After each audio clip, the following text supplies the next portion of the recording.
Welcome, gamers and geeks, to another D&D session. I'm Anthony, I'm the DM, and I run games of Dungeons and Dragons on the Games and Geekery Discord channel. Today we're playing Ocean Odyssey, and we're on episode 39, I think. Yeah. Would you like to introduce yourself, guys? Baxy's last. Baxy's last. All right. Hello, I'll be playing Forces, the half sea elf There we go. storm sorcerer bard.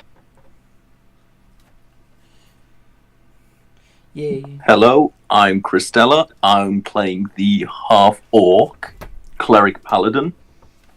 Woot.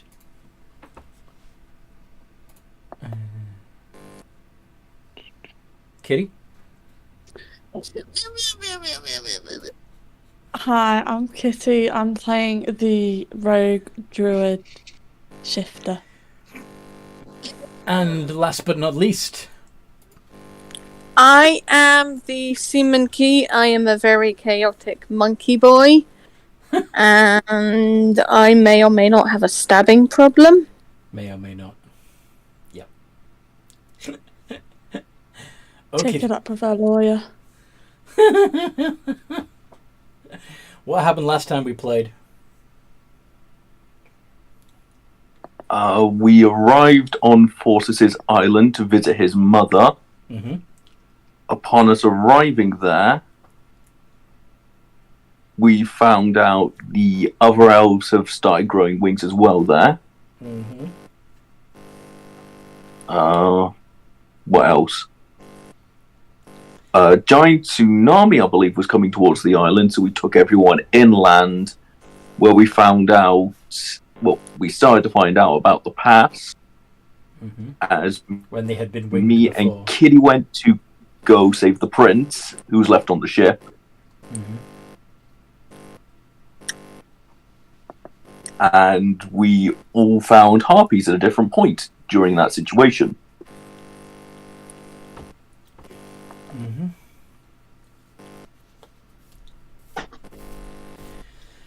Yes. And I believe we ended with both the winged elves and the harpies singing together in the ruins of their old city. Am I right? Yes. Yes. Cool. So,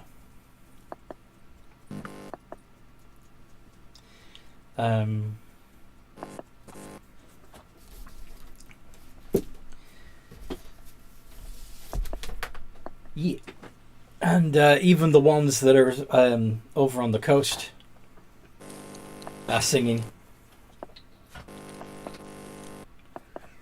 So, Christella, as you're heading back to the ship,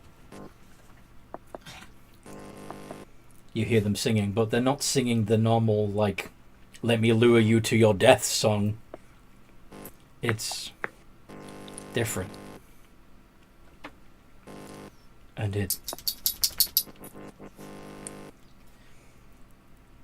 it's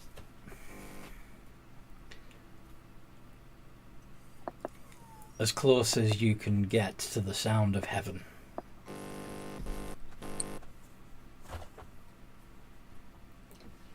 What is that sound? It's nice, but where's it coming from?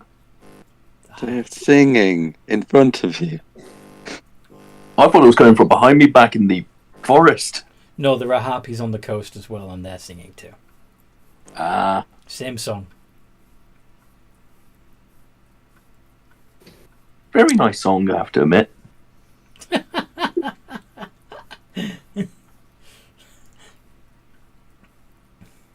You're hearing a divine symphony and going, very nice.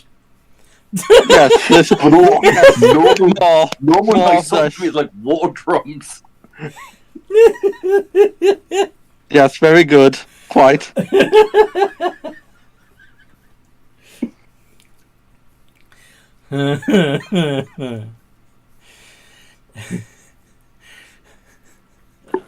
I bet you're the guy who asked for ketchup in a fancy restaurant, aren't you? Maybe.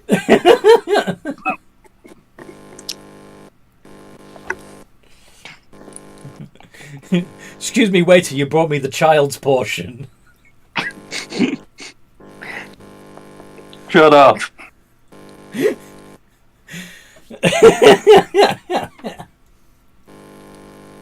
Anyway. So what are you still approaching the ship? We were escaping from it because Kitty was flying back with the prince. Oh. You'd actually... I thought Yeah, last you'd already time got the prince. I had spoken to them, the harpies were pissed off I was even there. Yes. Well, now they're singing. And they've broken off their pursuit.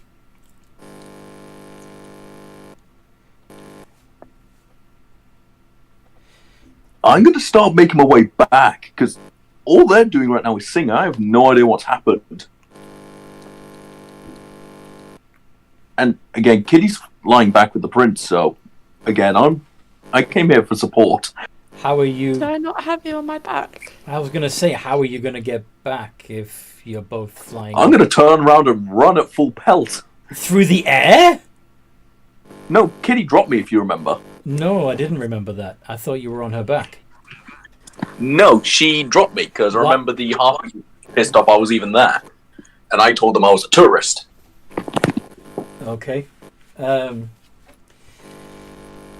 Well, besides going back to the recording to check, I'm going to have to take your word for it.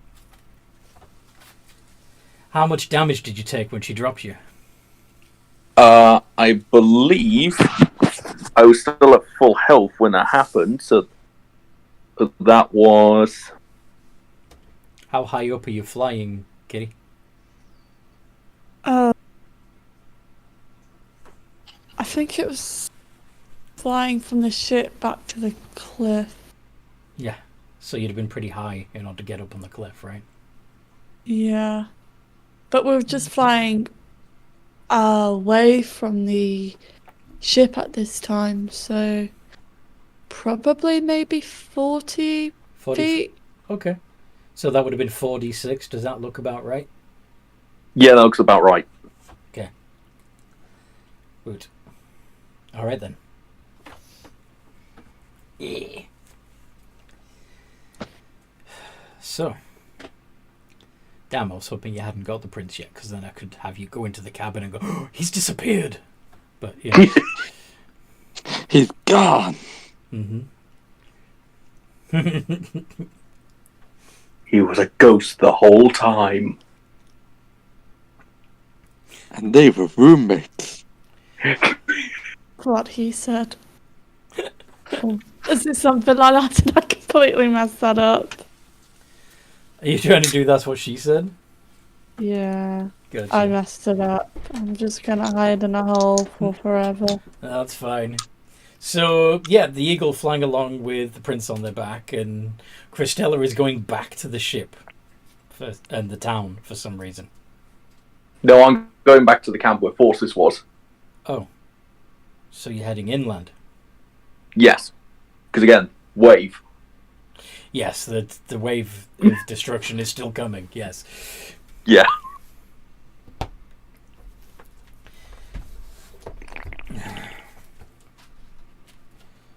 Oh no. Okay. Those of you who are inland, Seaman Key and Fossis, what are you doing right now, apart from just listening to the Celestial Symphony?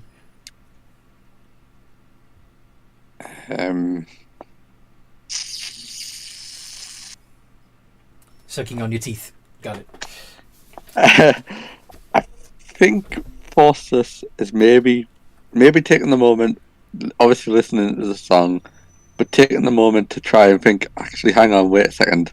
That's right, there is still a tsunami coming. Mm-hmm. No, was it? It wasn't that we saw a wave. There's a storm coming in, there's a Kraken in the area. Yes. And you saw... Wait. Yes. He's right under So your chair.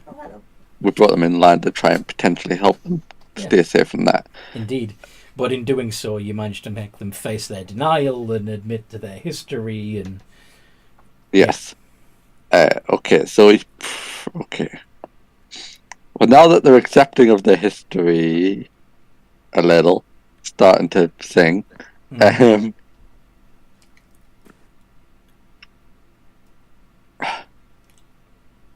Yep. probably just address everyone like, okay, as lovely as this is, but Some of them begin taking flight. yes, everyone, fly, my pretties, fly. That was my plan all along, he says. Okay. So, Seaman Key, you can't fly. So what are you going to do?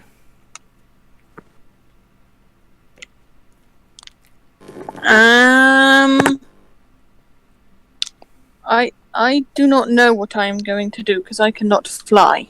Do you need a lift? Yes, please. What did you say? Did you say find a new profession? Find a new profession.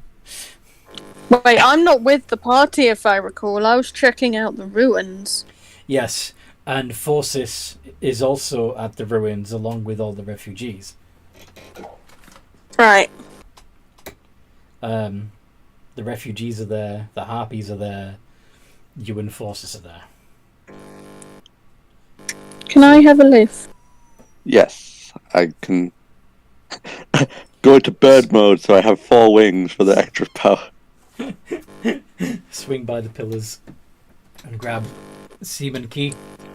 Yeah.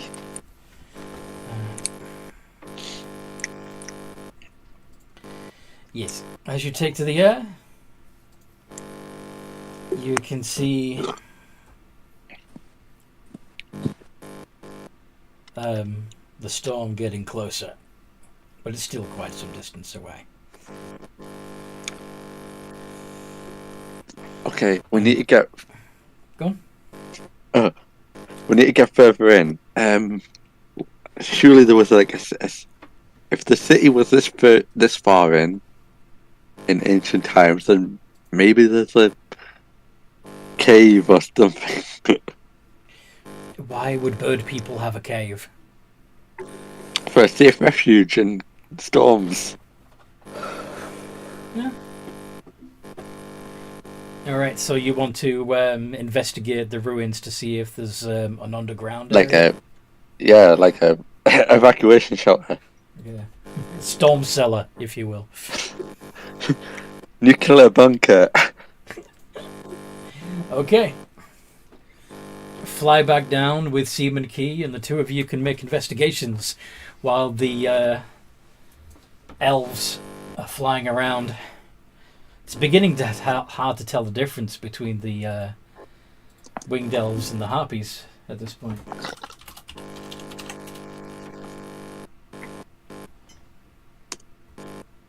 $20. 20. Okay.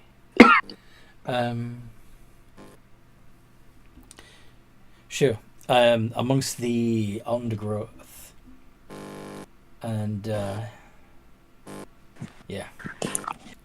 plants. Yeah, a lot of the stonework is completely overgrown with vegetation, but you find a thicker patch that seems to be hiding a stairway that leads down into the darkness.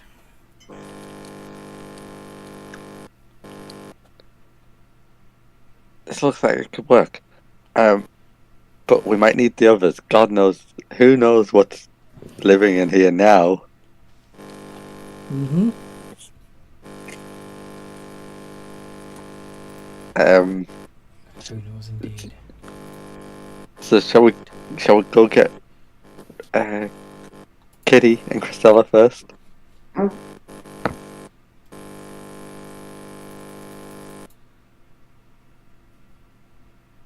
Seaman Key just says... Sorry, I'm trying to turn off the game thingy that's on here?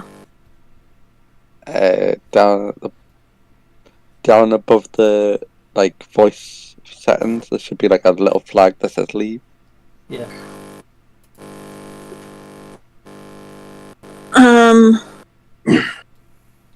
Above the voice settings. Yeah, where your microphone and headphones are.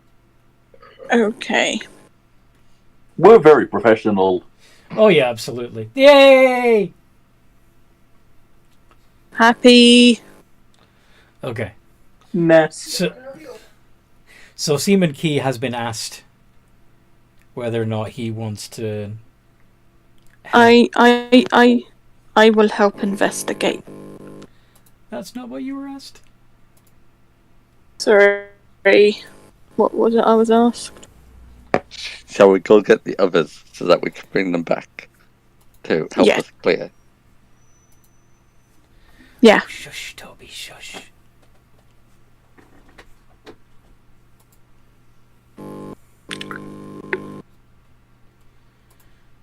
Okay. Yes. Yes. Yes. Oh, Toby. And horses shall fly in the direction that he remembers Christella and Kitty being in last.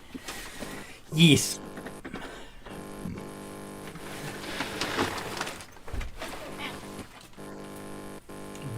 Interesting. Okay. And still taking Seaman Key with you?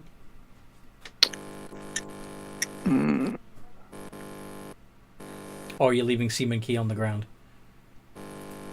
Seaman Key, find a way to light up this entrance. That way I can go quicker.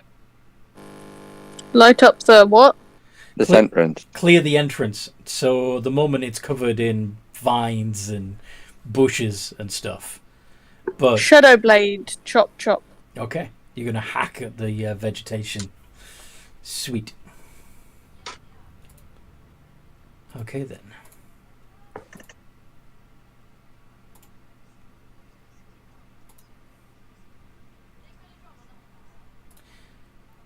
All right. And in the meantime, Forces is flying towards. You'd probably meet Kitty in the air, or at least a giant eagle in the air. A giant eagle that happens to be yeah. Isn't carrying Christella, because Christella was on foot. Alright. Bird squawk. Just points towards where Seaman Key is. Cacaw. Can Kitty fly down to where she dropped Christella? You're going to go all the way back to the place where you dropped Christella? Yeah. Well, unless I've seen Christella move. I'm assuming, given that you've got a bird's eye view, that you'd be keeping an eye on them from the air. But Yes. And I was running after you. Can I fly down to Christella then? yeah. Thus leading Forces Taxi! Just gonna drop Noel unceremoniously. Drop Noel? Oh, right, yeah, because, you still got the prince, aren't you? Forgot that you would be still carrying the prince. Yes. What are you doing?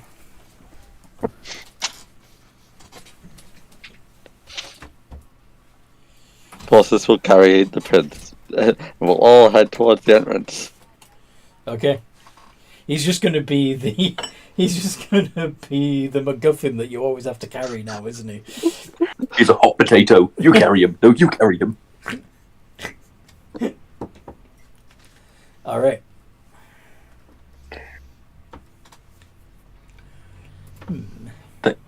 Thank you for carrying me, Kitty.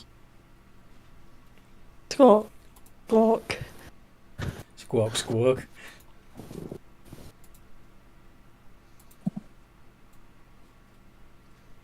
Okay, then. So, by the time you all get back to camp, the elves are still all flying around.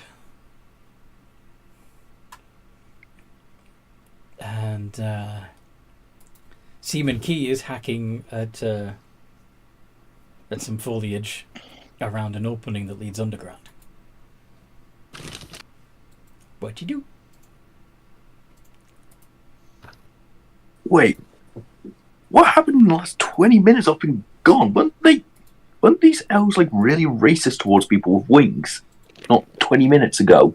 They've realised that they're the same and that they have life lessons to learn. But we need to find them somewhere to stay to get through the storm. And your plan for water is to go down? It's a start. Just get in. Fine.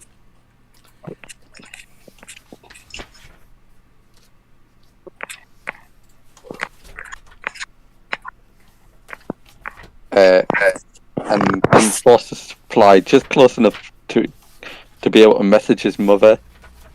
And just says, keep everyone together until we can clear this cave, and then we'll get everyone in there. You get singing.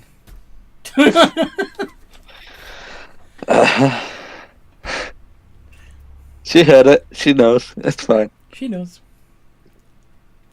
Okay. So, are you going down into the darkness?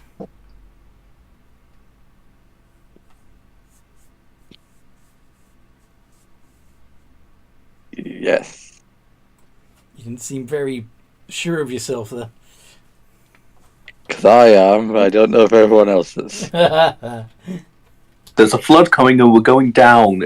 If we're going to die, I'd rather fight in battle than pretty much drown to death. You do remember that this is, like, it's not only inland, but higher up, right? This is higher elevation. Yes. Okay. But anyway. So you're not going into the ruins, yes? I'm following where forces told me to go. Okay. Seaman Key, are you going in? Sean, you're on mute. I is going in. Seaman Key. And I'm assuming Kitty. Are you snapping out of your eagle form, or are you going to trot in? You're going to hop in like an eagle? Yeah, I'm just gonna hop in like an eagle. Just Fly like an eagle. I mean, someone can just sit on me if they want. Not going to be enough room. Is it really low? It's like a 12 by 12 corridor down there. I'm going to cast light on my shield so we can at least see what's ahead of us. Okay. As you go down there, you see that the floor is covered in creepers and dirt from, decades, if not centuries, of growth that died back and grew again, and among the roots and mulch are bones.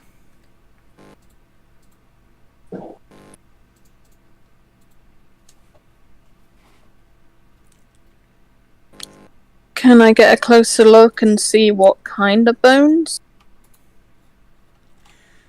Are you any good at telling the difference between elf bones and human bones? I don't know, maybe. Given that you're a monkey? Feel free to do a medicine Yeah. check. Kitty just pick up a bone and just kind of, I wouldn't say chew it in her beak, but just... Clatter it around in her mouth a bit. Yeah.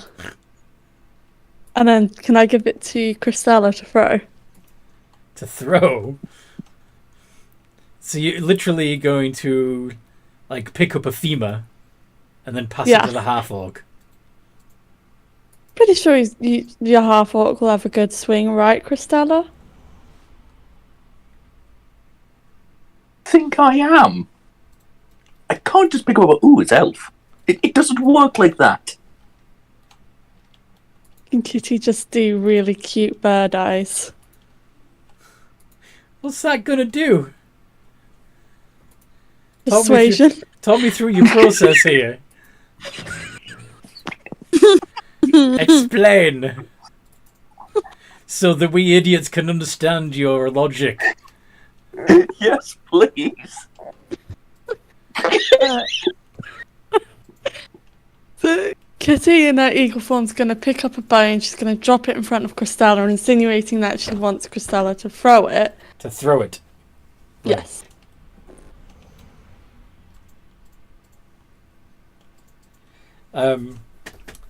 Yeah, so then we jump to Cristela saying, I'm not going to know whether it's an elf or not. You just gave me a bone. So you have no idea what the eagle wants you to do with it. Fair enough. And I was picking one up to do a check, and despite my That's a check. -1, I got 15. Yeah. Okay. So you can tell from the lightness and slightness and of the bone that this, although at first glance appears humanoid, is much less dense. It's literally lighter, which would definitely imply elf. Particularly Yeah. winged elf.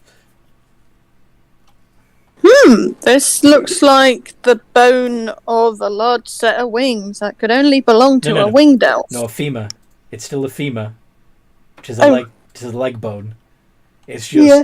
it's just lighter than than what you would expect a leg bone to be. It's not a wing bone.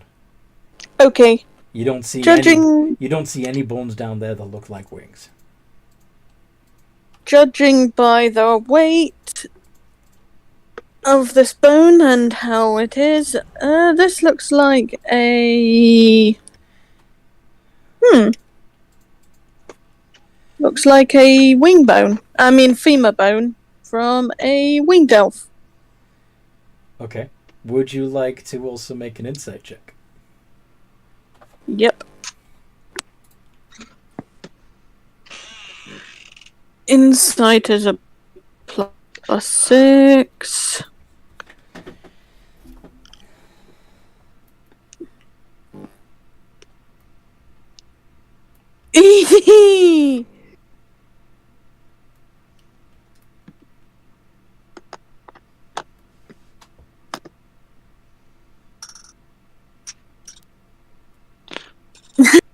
Lone Fist singing.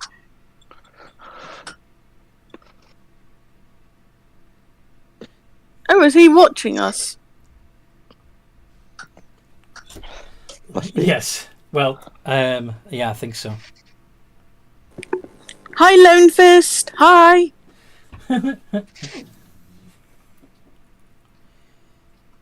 Okay. Also, for the bone Kitty's gave me, I'll just throw it over the back of my shoulder at full pelt. Okay. Because I have Kitty no idea what she wants me to do with it. I'm just like, nah. Can Kitty just barge through him to get to the bone? There's a 15 on strength. I have to use the freaking eagle's strength, don't I? The eagle's strength. Yeah. Or can I use my own strength? Okay. You're an So what do you- eagle, so... So what are you trying to do? Well, Say- he's thrown the bone back behind him, so Kitty's just running, barging through him to get to the Okay. bone. So you basically, well, what I would do is have him make a strength save to see if he gets knocked prone as you run him over. If he doesn't get knocked prone, then you can't get past him. Does that make sense? Yeah. 3. He gets knocked over. Cristela gets knocked down, Ow! Ow! and you run Why? out of the ruins. Now, Are any of you particularly observant? Yes. But you're distracted. Seaman Key. Oh, Go on. yeah, I rolled a nat 20 on my, I think it was insight check, you said? Okay. Yes, you got a 26. Very nice. So, the fact that these skeletons don't seem to have wings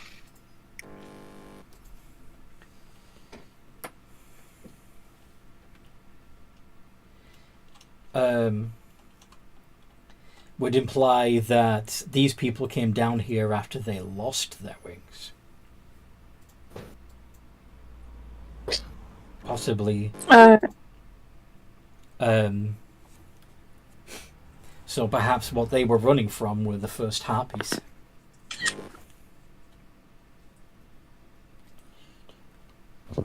Maybe, yeah. I'll let the party know of this. Well, At the moment that would be just forces because Kitty and Christella are up to nonsense. I'm not up to nonsense. I just got tackled by a vulture. well, it does make sense. They were frightened of them, scared that they were going to become them. But there could be that's only one reason. There could be other reasons why they came down here.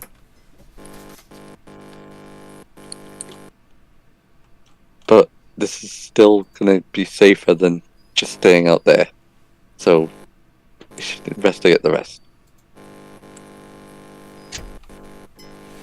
Okay. But, yes. I was going to say that out of the as you're explaining this, Seaman Key, out of the corner of your eye, you see you see something move like a shimmer of light further down the corridor. Will have Kitty have caught back up by this point? I'm assuming you were chasing the bone like you were a dog playing fetch. I mean, could she have gotten the bone and then come back? Okay. Hey guys, I see something down there. I'm gonna walk over to investigate. Okay. You turn the corner and see a beautiful elven woman, almost completely translucent, just hanging in the air. And she says, "Do you know Elvish?" I start talking in Elvish. Yes, I do. Okay, but no, she isn't. Sorry, that wasn't in character. That was sorry. My character speaks Elvish. She says, "Do you find me beautiful?" in Elvish. Well, of course, you are very beautiful. How about now? She says, and her features twist into a grotesque parody of themselves. And could you make a wisdom saving throw? Okay. Toby. What? Okay, wisdom is a -1. Why are you being such demanding tonight? You're very clingy. 18. Okay. So you pass. What does she look like now? She looks horrifying for a moment, but you save against being frightened, so you're immune to that horrifying visage effect for the next 24 hours. Yay!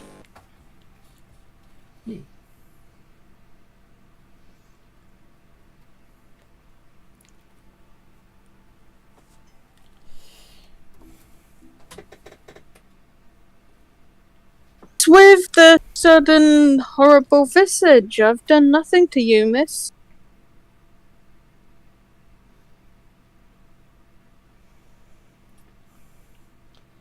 Despite that, you still find me beautiful?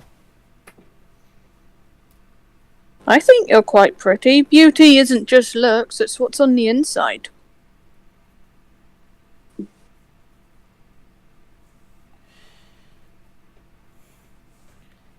I mean, do I exactly look pretty? He says, gesturing to himself. I want you to stay here with me. What are the rest of you doing at this point? Is the monkey being hit on? I think so. Yeah, seeing that Seaman Keith just kind of disappearing now, gonna go speak to this horrifying visage of a woman. Like, can I just do some kind of check to see if I know what this is, or Are you? So you're moving Like, closer to her? yeah, he would follow and then see the thing. Yeah. Okay. So you've joined, and is anybody else following Forces deeper into the? Yeah. I'm gonna follow Forces because I don't trust the vulture. Okay. Not a vulture, I'm an eagle. But actually, I think I was actually a vulture. You were. Anyway, and what are you doing, Kitty? I'm gonna follow behind. Okay. She sees you all, seems to panic, and screams. Could you all make a con save, please? Fucking rude. Relax. They're just my friends. No need to. Ow, my monkey ears. 4. 4! Oh no. Can you make it a hat trick? Kitty passed. What about Forces? It's a what save? Wisdom save? Constitution. God. Constitution save. Constitution save. We got 2 4s.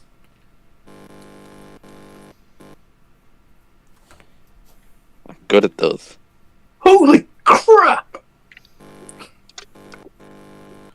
Alright. So,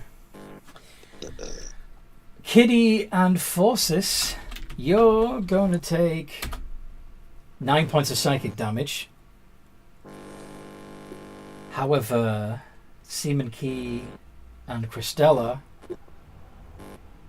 are automatically dropped to 0 hit points. What?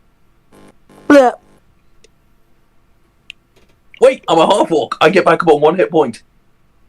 Do you need to make another con save for that? I don't believe so. Double check. Relentless endurance. When you're reduced to 0 hit points but not killed, you drop to 1 hit point instead. Yep. Once per long rest. Okay, so you're at 1 hit point. Seaman Key's at 0.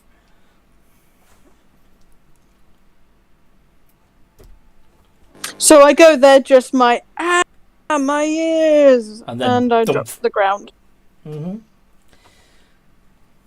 Initiative time. Oh dear God. Plus 4. 15. Plus 5. Oh shit.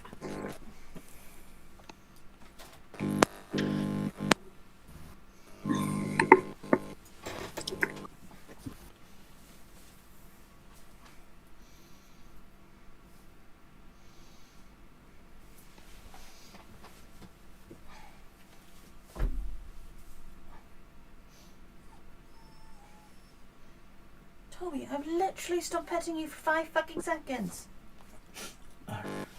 Yeah, he does that. He's been doing that most of the day. Lie down. So, Lie down. Seaman Toby. Key is Lie on down. 20. Forces on 17.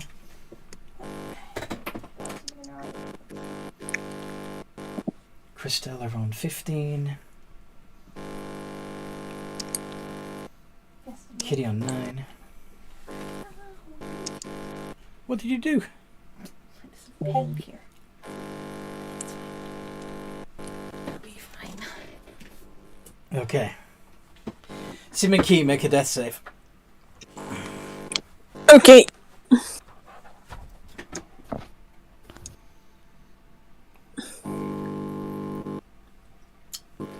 That's a fail. Sadness. Forces. What do you do? Okay, let's see. So who's down? Just Simiki. Sim and Key is down. Mhm. Christella's at 1 hit point. Mhm. Thank you, racial trait. Mm-hmm. It's like that sturdy ability in Pokemon. I'm immune to 1 at KOs. Okay, as my action then, I'd like to cast. Well, sorry, bonus action. Mass Healing Word at 4th level. What did you say, hon? Do you mind if I open the window? It's really warm It is really warm in here, I agree. here. Okay, I'll open it. Hi, Toby. So you're doing Mass Cure Wounds. How many hit points does everybody get back? We could turn the heating down too. Windows are down 'cause it's only in here it's warm, isn't it? Yeah, but it's 8. 8. So everybody gets 8 hit points back, including Seaman Key. Happiness. And then as my action, Action. I'm going to Throw cabbages. Mind Sliver. Mind Sliver. Mind Sliver. Can I get an intelligence save? Can she do an intelligence save? +1. Push.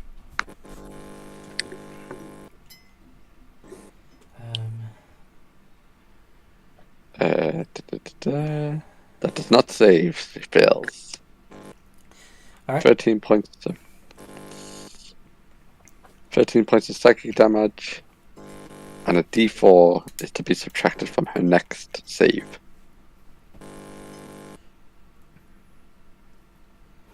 Okay. And that be my turn. Well done. Christella, who now has 9 hit points. I'm going to start off with a bonus action of Mass Healing Word to try and get me and Key into a little bit of a safer position. Okay. How many hit points? Oh, crud, sorry. Yay. It just about fits. Oh, nice. We got by a further 8. Yep.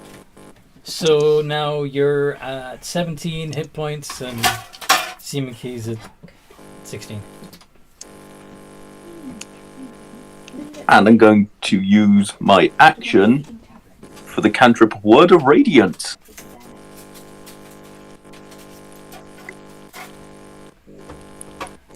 I need a con saving throw from her. Okay. From the Banshee. Yep. Con save 1. What do you do? So she takes 10 points of radiant damage. 10 points radiant. Yeah. Oh, and she was supposed to have minus D4 that save as well, but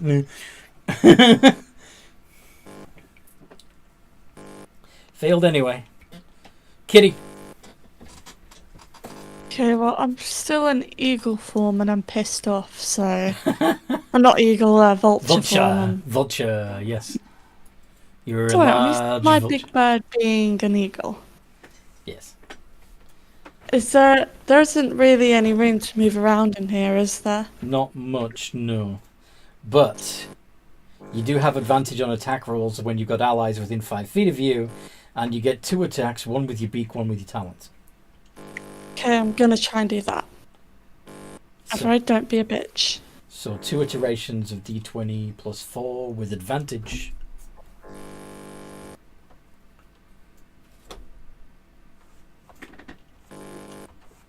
Hi, Toby. Okay, only the beak hits. That would be 2d4 plus 2 divided by 2 because she's resistant to piercing. 2d4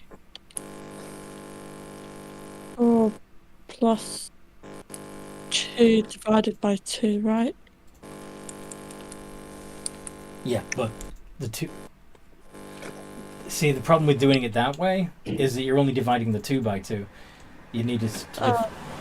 So, okay, we'll figure it out anyway. So it was 7 plus 2 is 9. Divided by 2 would be 4. You've done 4 points of damage to the Banshee. Okay, can I bonus action disengage? Yeah. And then hop back. Yeah. Look at the big bird you are. Okay. Big bird.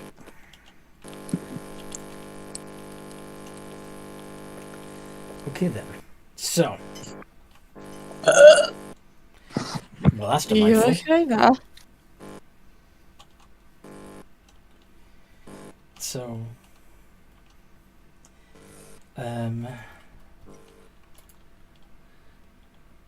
Are any of you... None of you are in melee with the Banshee, are you? Mm-mm. Mm-mm.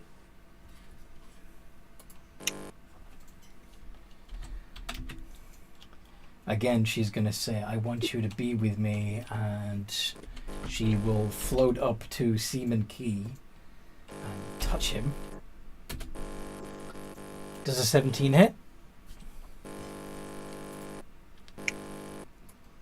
Seaman Key? Yeah. Wait, let me double check. Looks like it does. I'm Looks like your AC pretty is sure it 16. hit. Yeah. Yeah. So you take 18 points of necrotic damage. And you see 3 more banshees float into the passageway ahead and behind you. And one of them's got a horrifying visage. Could you all except Seaman Key make wisdom saving throws? Yeah, because I'm already down.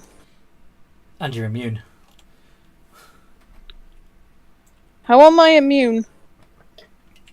Oh yeah, because I've already survived it. You passed the other horrifying visage before. 27. Nice, you're not frightened. 4 successes though.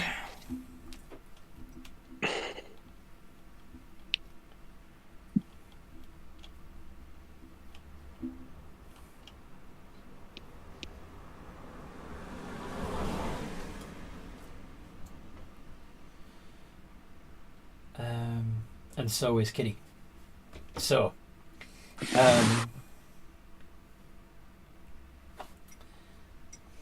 another is going to...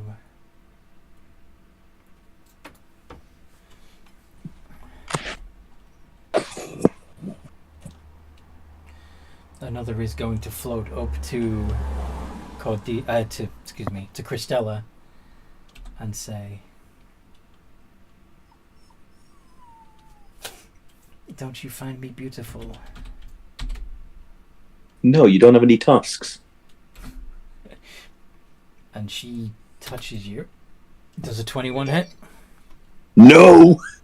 No? No, it doesn't. No! I've got 23 AC. Okay. And then the last of these 3 is going to use her whale. Con saves.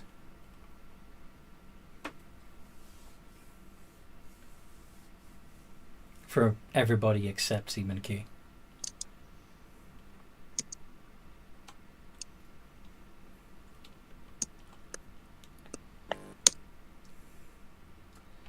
$21. Yes.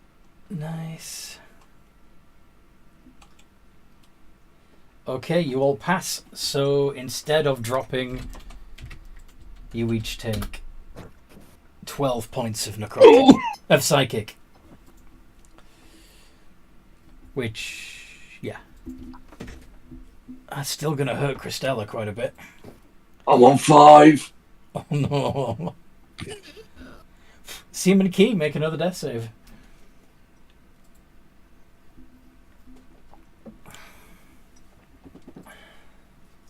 Nat 20! You stand back up with 1 hit point.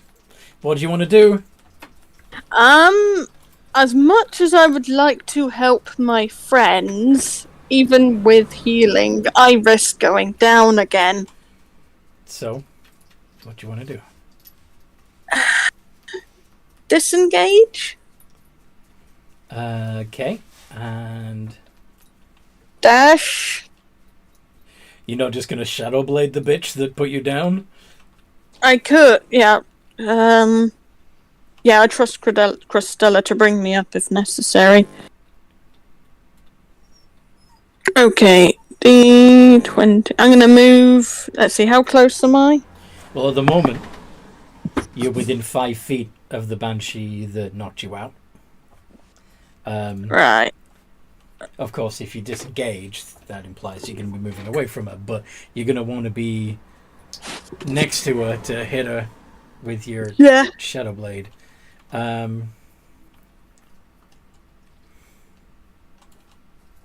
Okay, +7 to hit.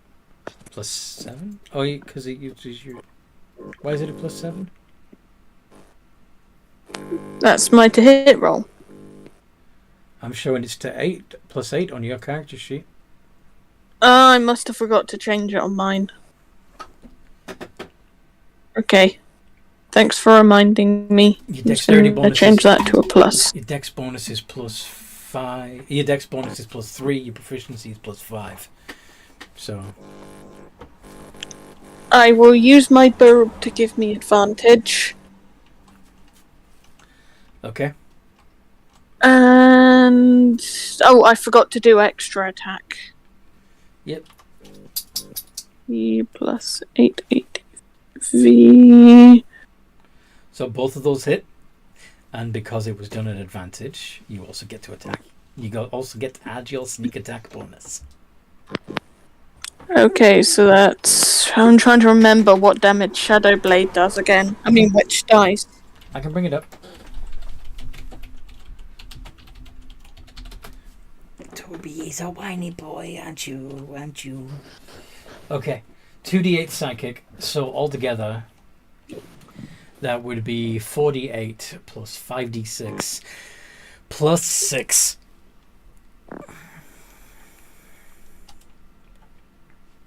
$38. Nice, she's down. So she dematerializes. After, like, why are you attacking us? We weren't gonna do anything to you.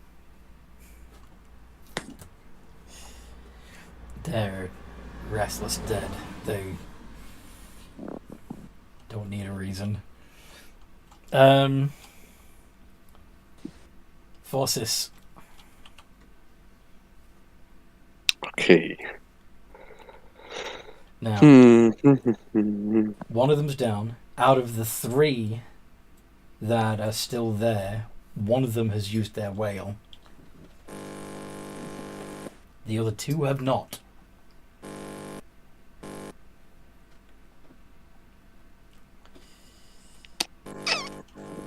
Okay. Just gonna look something else up here.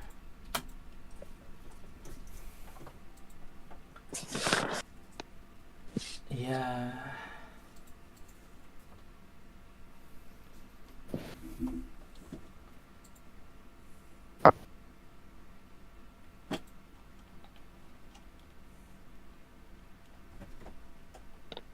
Okay. For one of the ones that hasn't used the whale, can I get a wisdom save, please? Yup. +2. Toby. I need to be able to cast Mage Hand so that where I can keep petting the dog and still have both my hands available. Use your foot. And that's not gonna work. Oh, that's gross. Right, 5. Why is it only 5? Because 7, yeah. And that's such a gross roll. It is. There's like 4 1s in there and a 2. Okay. Couldn't have been And much then worse.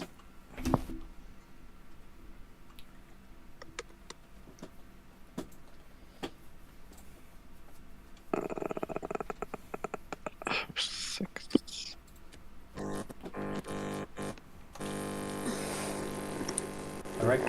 Anything else up your sleeve? Just thinking, so... Hey, Toby. You gonna come up and say hi? You gonna come up, say hi? Say hi to the peoples? No? Quicken spell, Mind Sliver, Intelligence 6. On the same one? Yeah.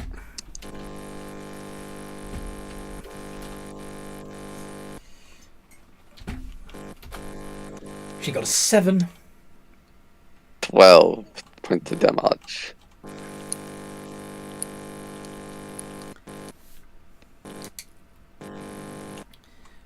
Points of psychic damage.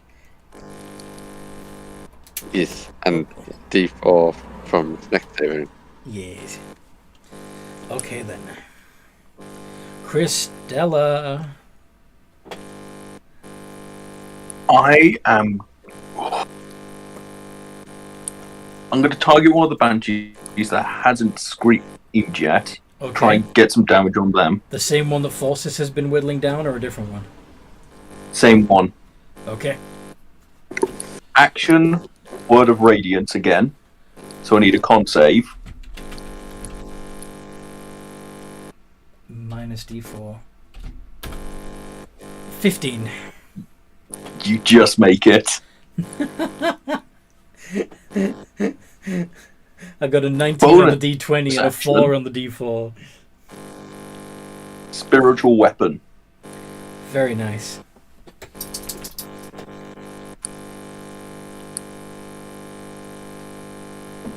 And can the spiritual weapon attack this turn, Yes. or I'm gonna have an attack?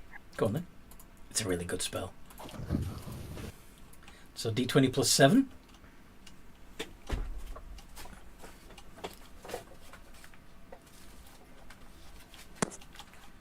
That hits. 20. D8 plus 2.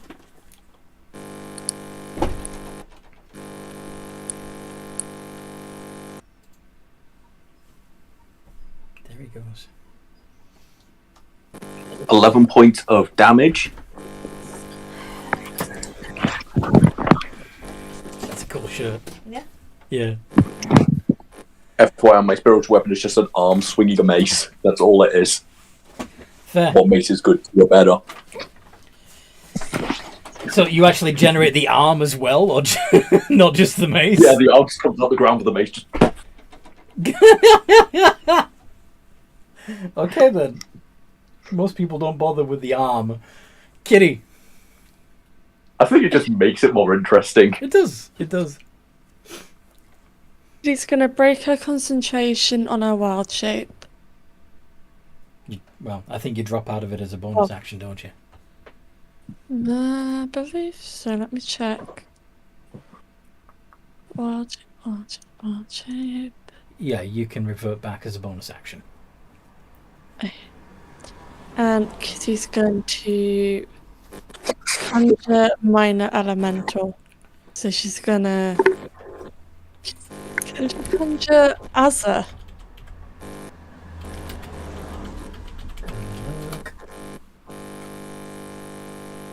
So you want to summon a single Azza?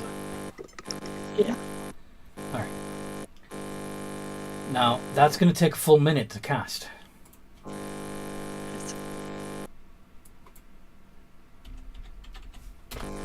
You sure you want to do that? No. That's a shame, because the bronze-fired dwarves are pretty cool. Look at this dude.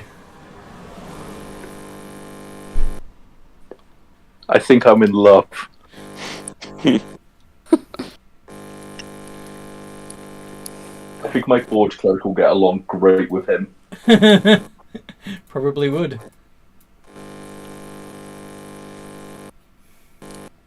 So, not summoning an elemental, yes? There's not a lot of room in here, is there? No, it's 12 by 12. Yeah. One of the reasons I haven't summoned my Celestial. And we're in a cave, so I can't do cool lightning. Nope. Can I do entangle on them then?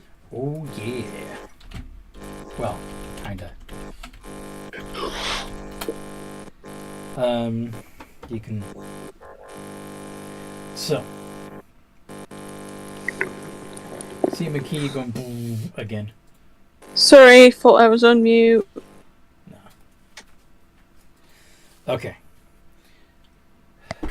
So where exactly are you casting Entangle? Can I cast it in the center of the 3, 4? Yeah, like down the middle of the Yeah. corridor to try and get all of them. Okay. Yeah. So you create these grasping weeds and vines, and they just seem to pass right through the banshees. Don't affect them at all. Banshee time! The one that's being attacked is, of course, going to shriek. Con saves, please. I can't look. Am I immune to this con save? No. 'Cause Okay. You're up again. 5. You're up again, aren't you? Yeah. I'm down. Yep. I hate banshees. Yep, Seaman Key and Christella are both down again. And Forces and Kitty each take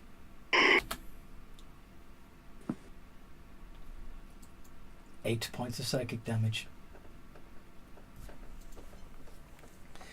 And the other two are each going to Corrupting Touch. D20 plus 4 against Forces. 23. Yeah. And that would be 3d6 plus 2 necrotic. 5. 1, 1, 1. And Kitty, d20 plus 4. Come on. 10. That doesn't hit you, does it, Kitty? Nope, it doesn't. Okay. So, turn passes to Seaman Key, who needs to make a death save.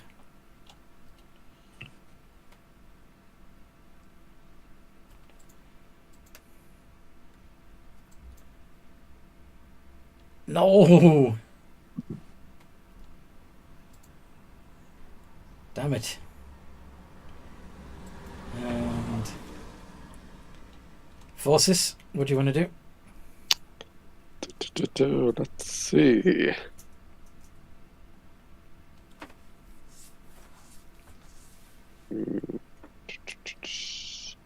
Mass healing word level 5. 3d4 plus 4.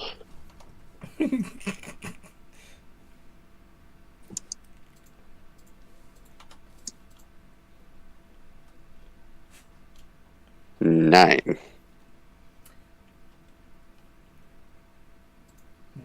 9 healing. Yes. Awesome. On everybody. Yes. Awesome. Seaman Key, you back up. Christella, you back I'm up. alive. Kitty, you've got 9 more. Sorry, I'm back to full again. Hooray!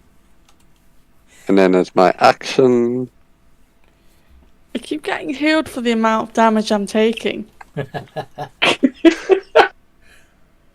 I shall mind sliver again. Same one. Yes, and it has it hasn't done a save, so it has a minus D4 to it. It did. Or did it do its Yeah. save? It might have done a save. It did do a minus D4 to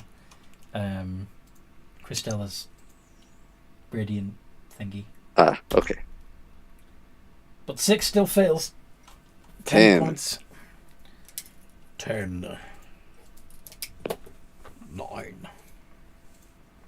Oh, cool. We've got 6 people watching right now. That's awesome.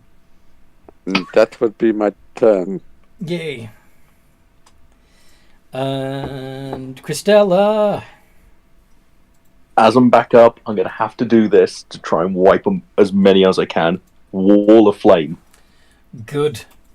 Good. In essentially a solid straight line to try and hit as many of them as I can. They all must give me a dex save throw.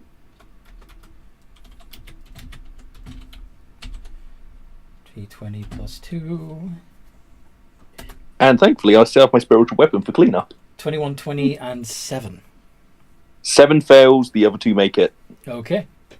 How much damage? So, 40. Okay.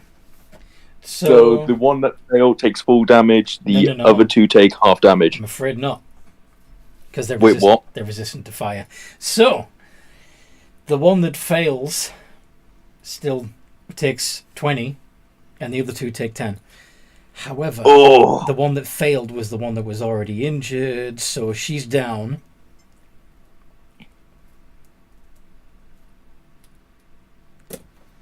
And these take 10 each. That's still good work. In addition, Okay. if they are within 10 feet of the wall, Yeah, the beginning of their turn. Yeah. If they within 10 feet of this wall, they will take an additional 5d8 fire damage at the end of its turn. At the end of their turn, okay. Yes. And considering we're in a 12-foot room, I'm pretty sure they're going to be hit by the fire.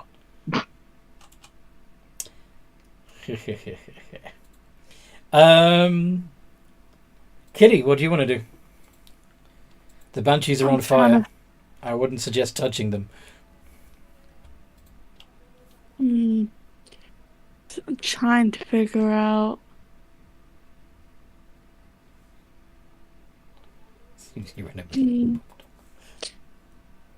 Dominate. What would dominate monster? Ooh. Would they be classed as monsters?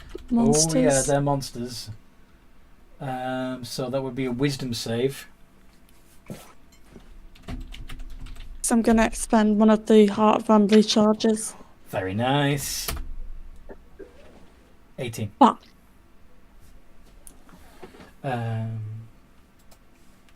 So yes, you do not succeed in charming it, I'm afraid.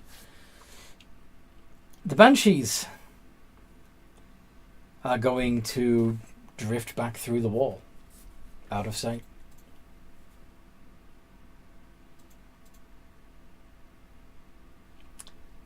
Seaman Key, what do you do?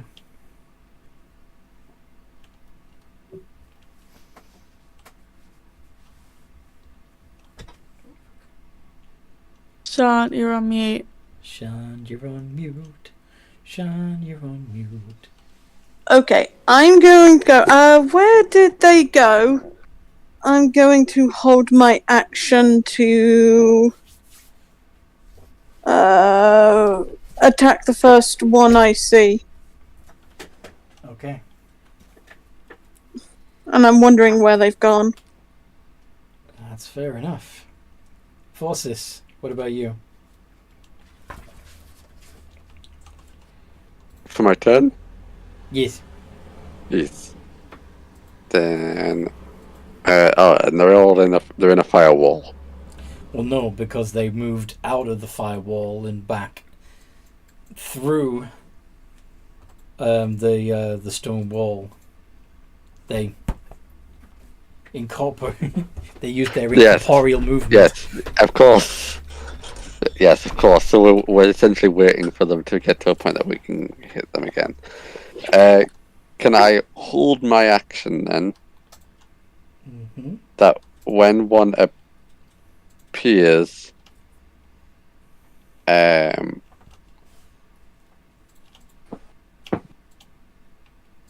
yes, when one appears.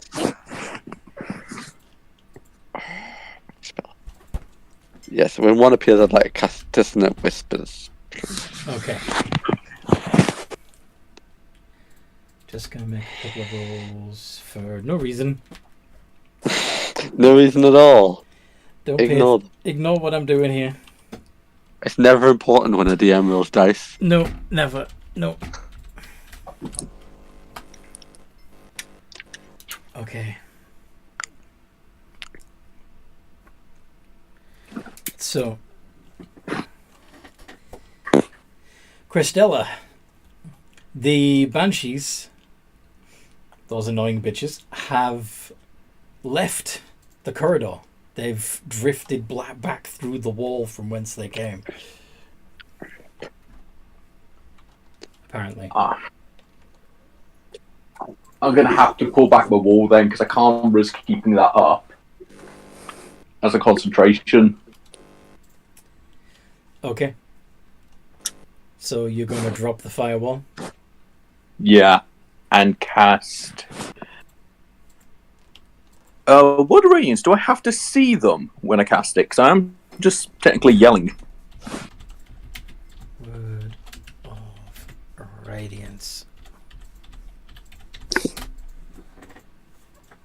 Number 1. You utter divine word and burning radiance erupts from you. Each creature of your choice that you can see within range. Most successful. Damn it. Then I'm going to hold my action for command. So I'm going to command them to be silent.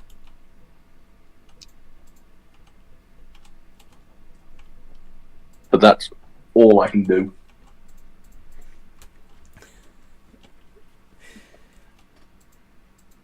You're going to hold my action and wait. okay. I'm going to see. So for the moment they come out their wall or wherever they're hiding, I can cast command at them.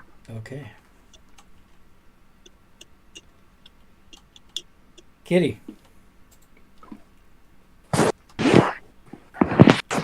Sean. No, it's you, Kitty. Yeah, I was just moving. Oh, okay. Shouldn't have announced that there were 6 people watching, because now there's just me.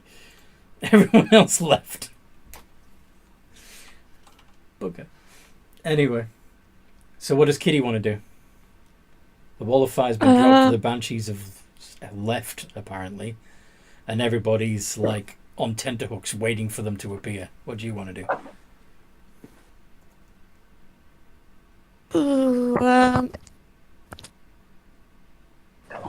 Would I be able... let's see, would I be able to make a perception check to make sure they're actually gone? If you want to use the search action to see if there's any sign of them anywhere, by all means do.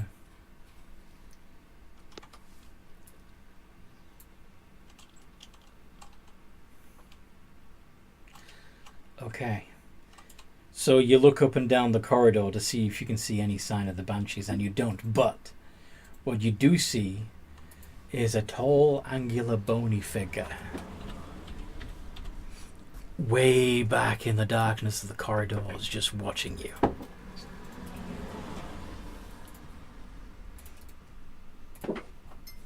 Guys? There's. I think I know why the those hag things went away. Look down there.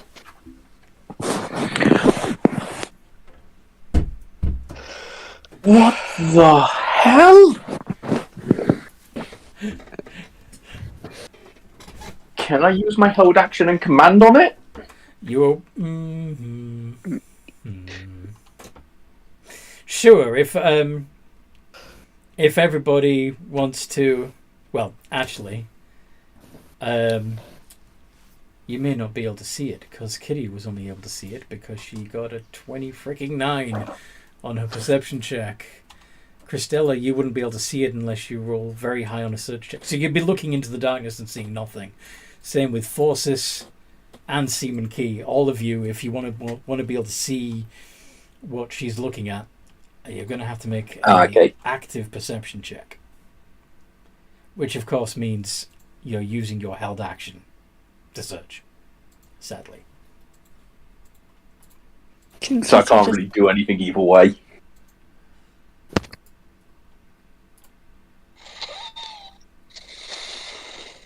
He's just gonna growl in that general direction.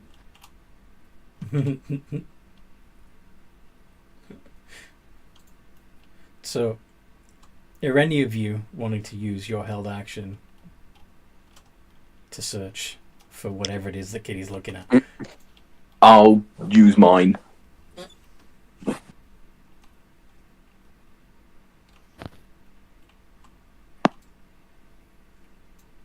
Can I give him advantage? Yeah, I mean yeah. Oh. So roll again because you have advantage. Because she's pointing you at it. Although that would use your... No, that's an action, so no. Meh. Can't see it. Fucking damn it. Yes, it's dark down there. It's scary. I get it. Mm-hmm. Seaman Key and Forces, you're just holding for when you do see something? Yes, I am holding. They can look. Yes. We'll deal with whatever that is when we deal with these women that can scream and knock you all out. Alrighty.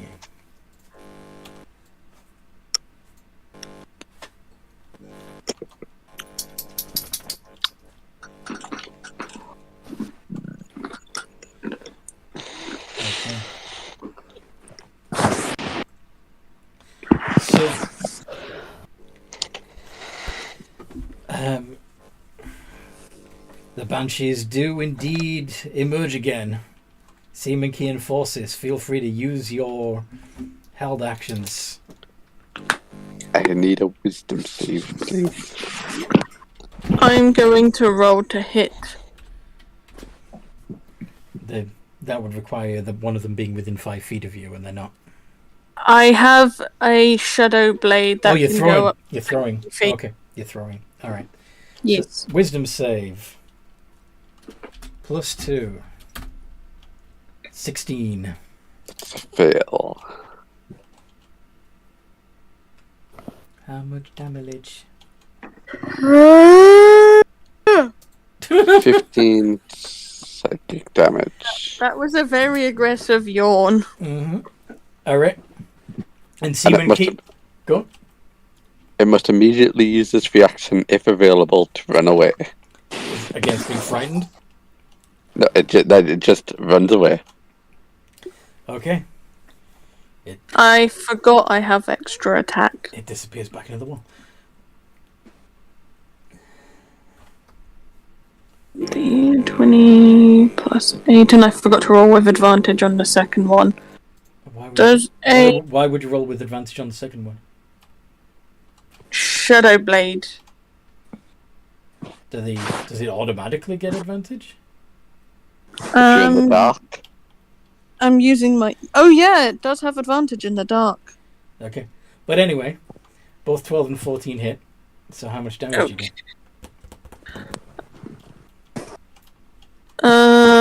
My original to hit damage was a 27. The 12 and 14 was the second hit. I forgot to roll advantage with the second hit. Oh, I see. So what was your first hit? My first roll was a 27. I almost nat 20 that one. I see. Okay. So the 27 and the 14 both hit. How much damage did you do? Shadow Blade does a D10, right? Or is it D8? I think it's 2d8 each. And if they... 2d8. So altogether that would be 48 plus 6 plus 5d6 of sneak attack damage. Okay. Against the only one you can still see. As the other one ran away. 48 plus 6 plus 6d6. Or 5d6. 5d6.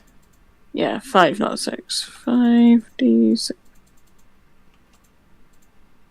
Nice.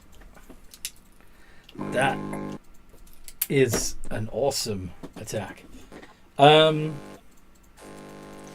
Okay. The one Banshee left is gonna wail. Can you all make a con save? Oh, for goodness sake. It's the last one. They're all out now. 6. No. That passes. That fails. That passes. Okay. So this time, Forces and Seaman Key each take 3d6. 12 points of psychic damage, while Luna and Christella drop to 0. No! I get back down. I get up again. I'll keep going back down. And the bony creature moves impossibly fast. 80 feet within 6 seconds, and then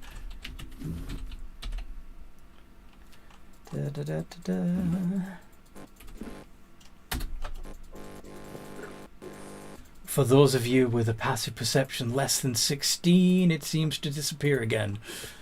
So yeah, well, Christella's unconscious anyway, so alright, so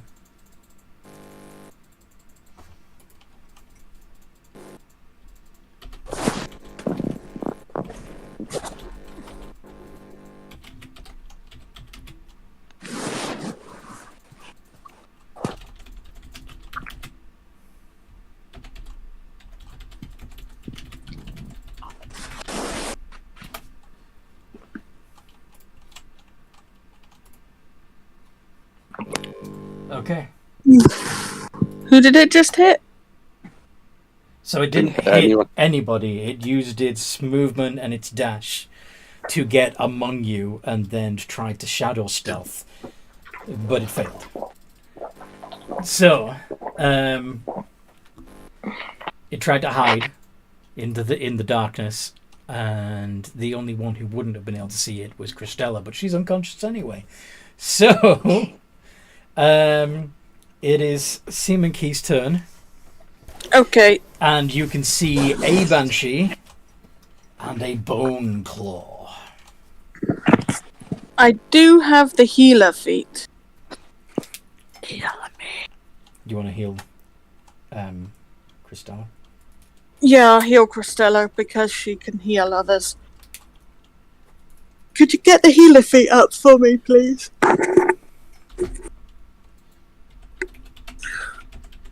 So, basically, when you're using a healer's kit to stabilize a dying creature, which you can do automatically without a medicine check when you have a healer's kit, they automatically gain 1 hit point. Or you can use an action to tend to an injured creature and restore a d6 plus 4 hit points, plus additional hit points equal to the creature's maximum number of hit die. So, plus 14, in other words. Yeah, I'll do that on Christella. So I'm assuming what you're doing is stabilizing her and giving her 1 hit point right now, right?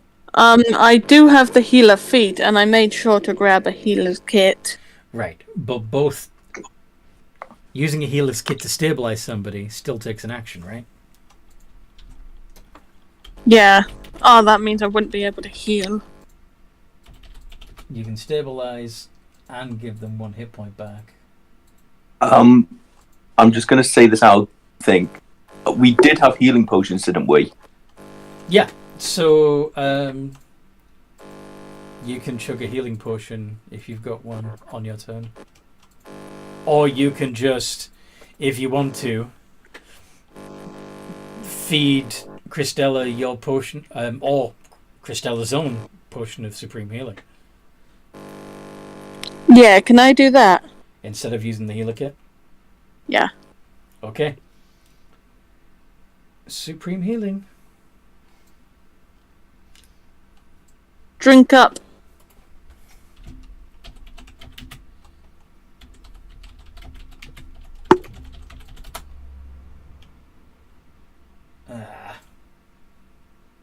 Gonna have to use my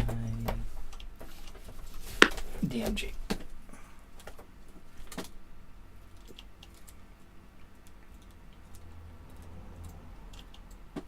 Although maybe.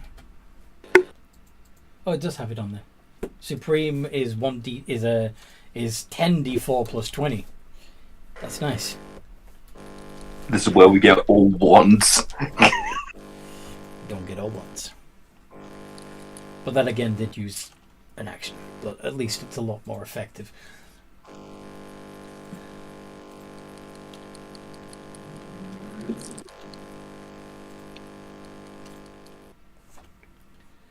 Is somebody going to roll it? I didn't know if I was rolling it or she was.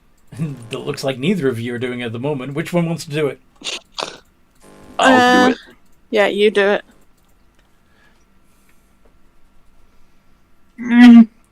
49 points of heal. Points of heal. Heal of point. Points of hit. Okay. So that was Seaman Key's turn. Forces, what do you want to do? Okay. So I can see the Banshee and I can see the Bone Claw, correct? Yes.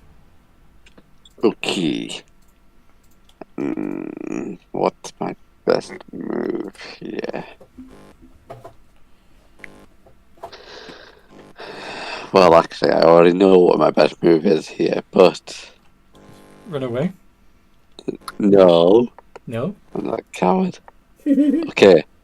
Can I get a intelligence save from the Bone Claw? Fuck.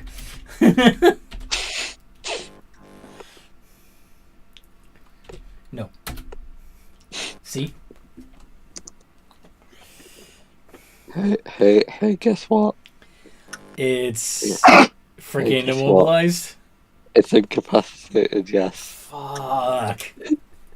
I And hate can I that use... spell. You'll be glad to know that's like the last time forces can use it for a while. Good. And then can I get an intelligence save from the Banshee that's alive? And she is a +1. Yep. 6. As it gets mind slivered. Yep, 13 points. That one's down. There's now only one Banshee left who is still hiding for the moment. That is my turn. Alright. So.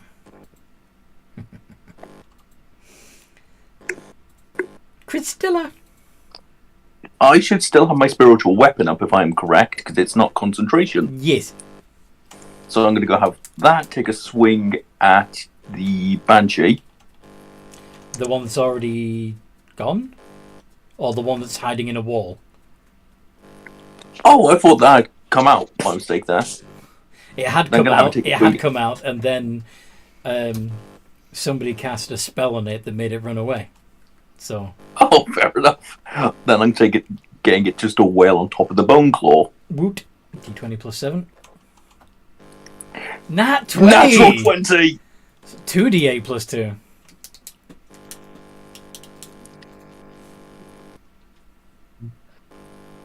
I thought the damage was doubled. The dice is doubled. It's normally a d8 plus 2, isn't it? Basic damage is 2d8 plus 2. Oh, okay. This would be No, 4d8. it's not. No, it's not. Look, it's 1d8. 1d8.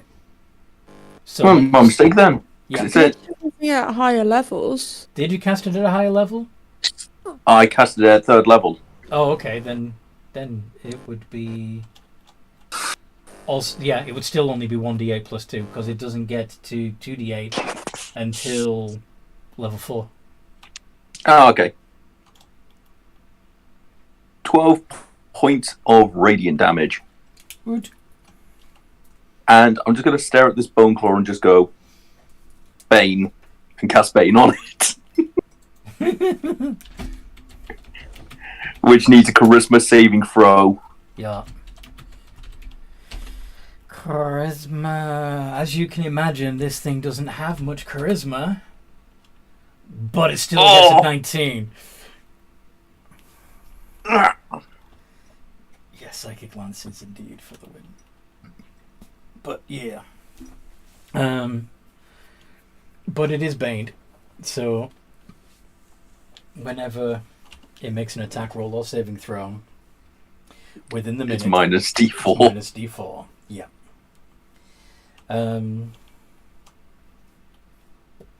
Kitty.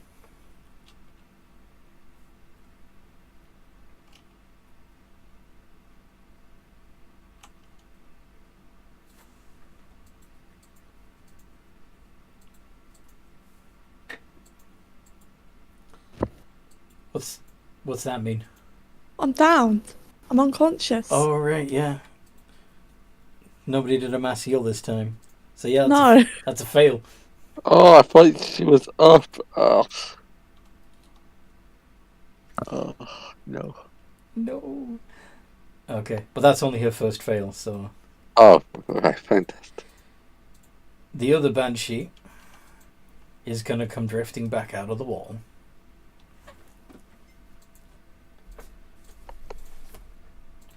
And attack forces. You're the one who made it run away after all. 16? 16 misses. Yay! And then the Bone Claw, who can't do anything this turn.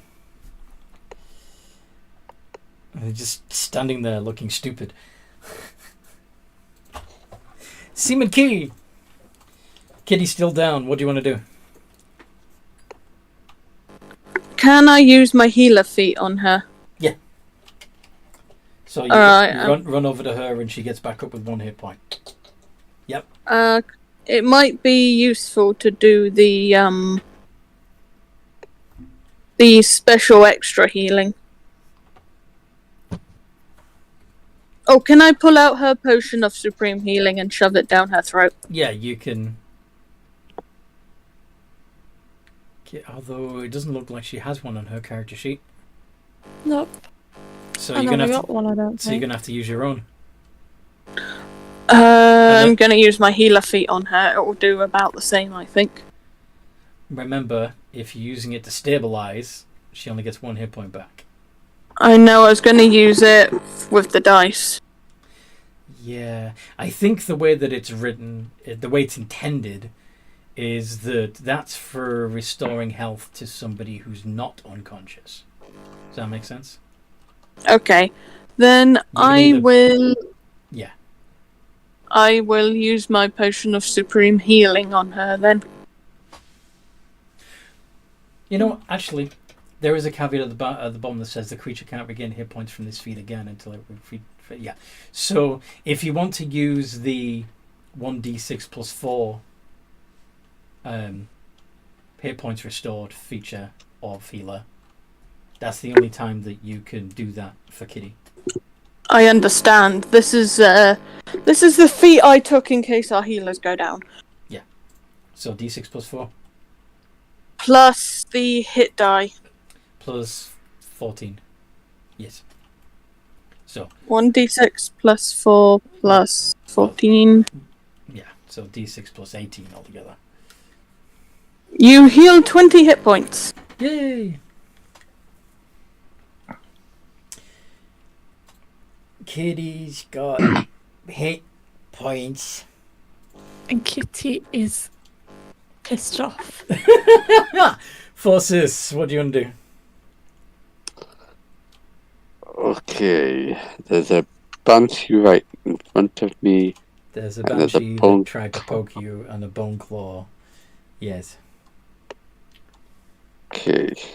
Maybe you should all round and pound on the bastard.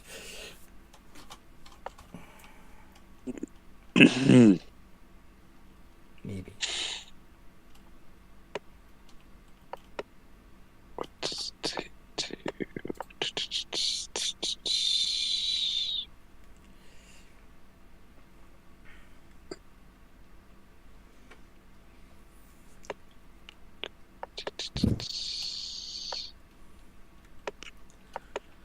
Do any of you have a decent passive arcana? Yeah. Forces, you do. And so does Christella, actually. Both of you know that this thing has a master. And as long as its Yes. master still lives, it can't be properly killed. Yes.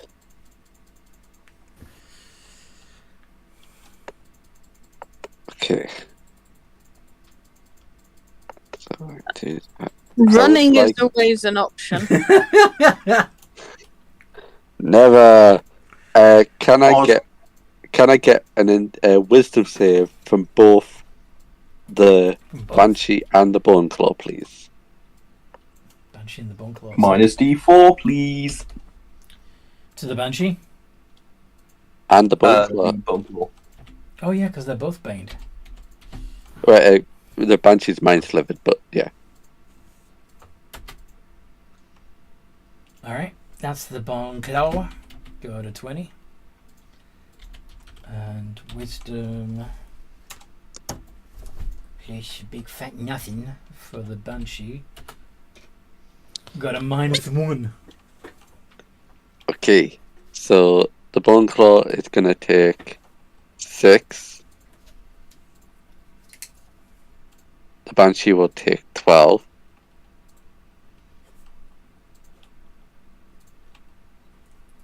Okay. And it has to use this reaction to run away. Guess where it goes. Attack of up to the wall. opportunity. No, because it's forced movement. Yeah. Oh, damn it.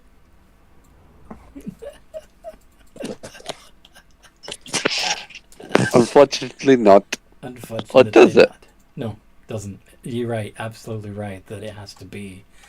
Although, I thought, is that not for if it's literally you pulled? shoved, yeah, if you pulled it or shoved it, then it wouldn't trigger That an wouldn't opportunity trigger attack. it, but this But one it is is its actual running. move. It is moving. So I would. It's compelled to move, but yeah, go for it. That means my mace and I get a swing as well. Is it already within 5 feet of this banshee? I thought it was. My spiritual weapon is. I thought it was attacking the bone claw. I thought that was what was running. No. No. My mistake there, then. banshee's running. My mistake okay. there, sorry. No worries. Plus But 3. Forces would so indeed that- get an up attack. Can I press? No, so I'll just have to hit it with my Rod of Lordly Might, whatever form it's already in. I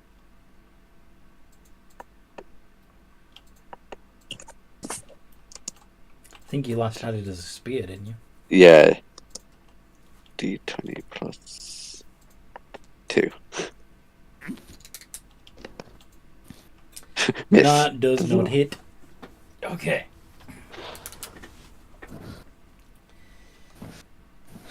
Christella.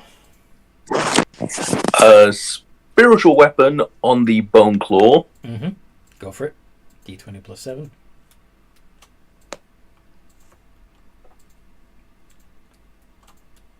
$18. That hits. And I'm going to join in as well. Because I'm going to be starting attacking as well afterwards. As you step Yes. within 15 feet of it, it's going to poke you.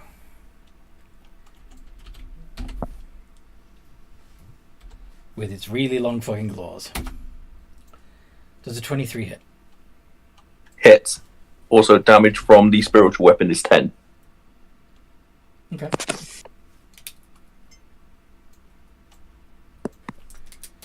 And 3d10 plus 4 piercing damage and an additional 2d10 of necrotic.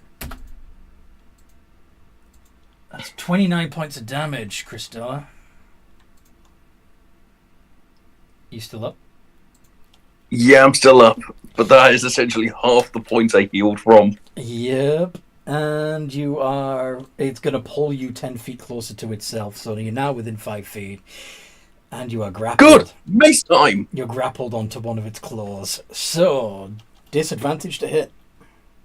Oh, wait a minute. Yes, disadvantage to hit. No, wait a minute. No, you're not. No, you're not. It's just grappled, not restrained. Never mind. Sorry. Okay. I was going to say, what's the command for disadvantage? 15? 15 does not hit. Damn it. You've got a fingernail poking through you right now. Which is nice. Wait, wouldn't the attack been at disadvantage because of, what you call it, Bane? The minus D4. It would have been minus D4, so let's... And as my AC is 23, that means anything it would have got would miss. Alright. So yeah, so it would actually have been a 21, which would have missed. So you didn't take the 29 points of damage. You're not restrained. I love Bane. Yeah. Okay. So you proceed the rest. You still move in and hit it. Yeah, still take the swing of the mace. The mace misses. Yes. Okay. And Kitty. Would enlarge, reduce? Can I reduce it? You want to reduce the bone claw? I mean, its attacks wouldn't be as bad now. Yeah, would it would reduce the damage by D4. Yeah. I could step on it and kill it doing that. No, not quite. It's large right now. Like you're looking into its navel when you're standing next to it. But reduce would make it medium-sized, which would also logically make its arms shorter. So, it's got to make a con save. 6. Don't save. Minus D4 as well. Chat with me, Christella. 12. No, don't have to. The power of Bane. Your DC is 16, so yeah, you have successfully reduced the bone claw to a medium-sized, far less intimidating skeleton thing.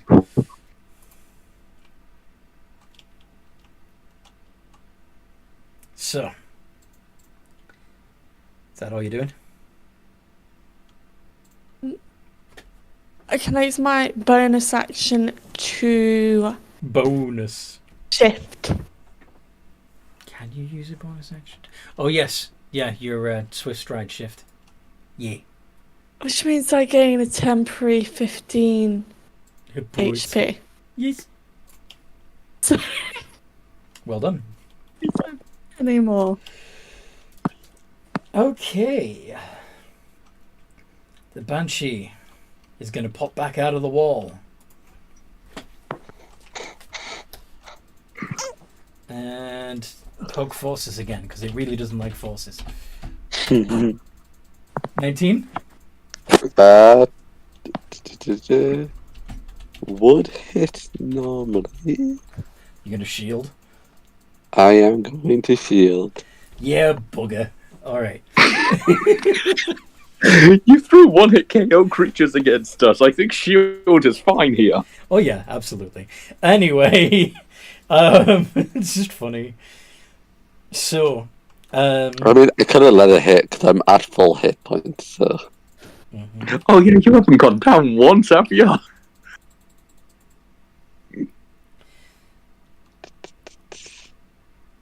okay, so...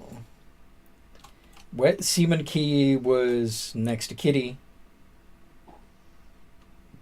And so neither of you are within melee range of the Bone Claw, right? And Christella, I think, is the only one that's within 5 feet of the Bone Claw, correct? Yes. Okay. Because me and my mates are curb stomping it right now. Me and my mates. Yeah, my mates. Oh, Yo, scared to give me a high five after. Yeah, mace, yes.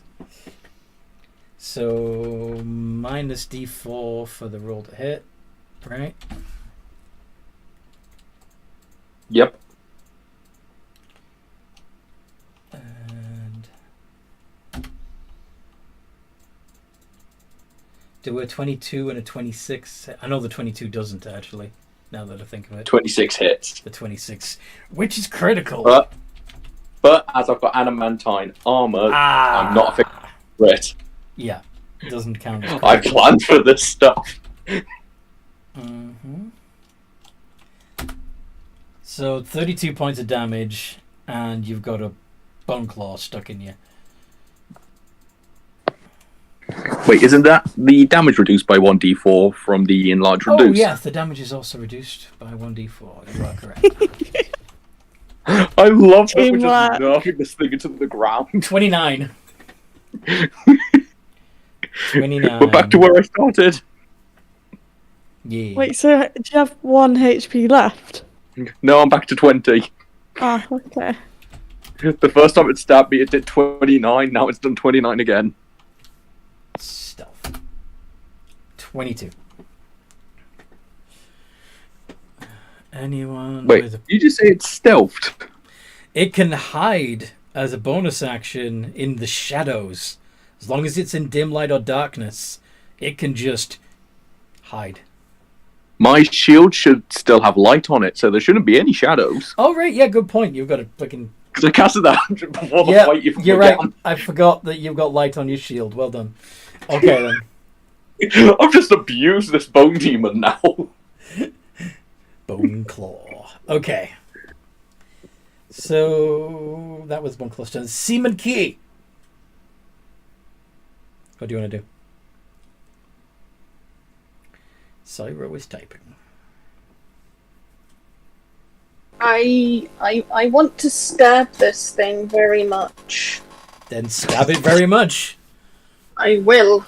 I will use my extra attack and my action surge on this one. Ooh. Technically, he's been nerfed. Indeed.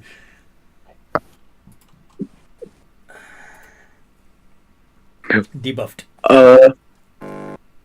Spuru just asked a question. Can the bone claw still impale a creature with its nails? Now it's the same size as me. Yes, it's just, instead of it being a 6-inch long nail poking through you, it's only a 3-inch long nail. I'll clip those nails in a minute.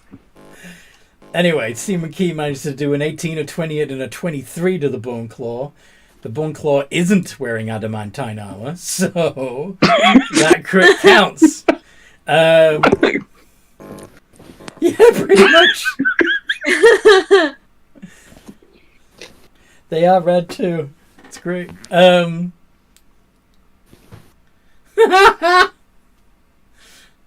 Yes, you are a queen, Soira. You are an amazing queen. I think he means the bone claw is it. Anyway,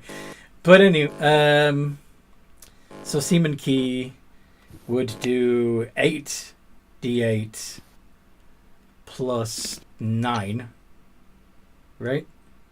Yep. Plus 5d6. Plus 5d6. D6.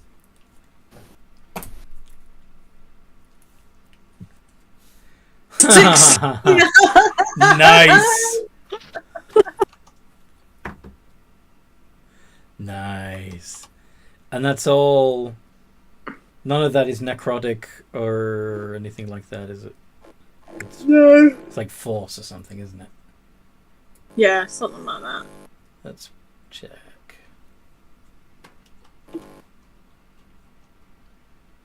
Shadowblade, where are you? Shadowblade. Psychic. Okay.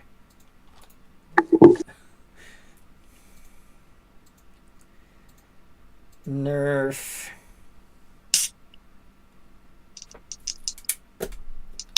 Okay. Forces. Yes. Yes. So this Banshee is back out here. The Banshee's back out. The Bone Claw is still up. What do you want to do? The Banshee's within 5 feet of you. Good. Then I would like to. That's my bag. Friendship.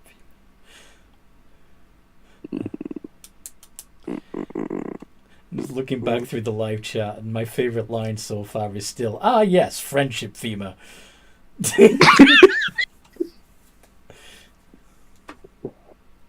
Can this Banshee give me a wisdom save, please? Wisdom save. 14. No.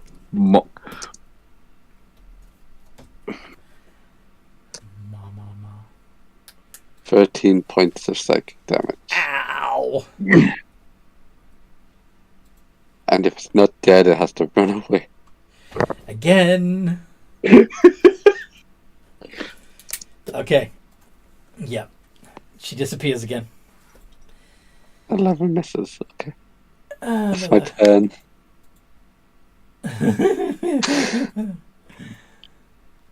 Christella! You are within 5 feet of the Bone Claw, and you have a movement of 0 thanks to it bugging you. Correct? Yeah. So, first, I'm going to use my Channel Divinity, which gives me advantage on attack rolls when I'm within 10 feet of a creature until it drops to 0 hit points or falls unconscious. Let's see if you can do it. See if you can knock this bitch out. So, me taking my swings? Go for it. 24. That's a hit. On top of that, I'm going to throw on a Blessed Strike. The Channel Divinity. It's Vow of the Emity. It is, I believe... They're a Cleric Paladin, which is a weird combo, but yeah. Yeah, I can just nuke shit. Vow of Enmity. As a bonus action, you can choose a creature you can see within 10 feet of you and gain advantage on attack rolls against it for 1 minute or until it drops to 0 HP or falls unconscious. D6. But it burns your Channel Divinity. Plus... One sec, because I'm throwing on everything I've got to try and kill this thing. Oath of Vengeance thing. Blessed Strike for an additional 1d8. I'm going to burn my last 4th level spell slot for the Cleric. Smell slot. Not Cleric, even the Paladin Smite. Smell slot. That's what he said. He said a smell slot. Okay. Smell slot. Silence. I kill you. That's what they are. They're not spells anymore. Oh, they're orders. The smell slots, okay. All right. And again, additional D8 thrown on top as it's an undead creature. Freaking roll it!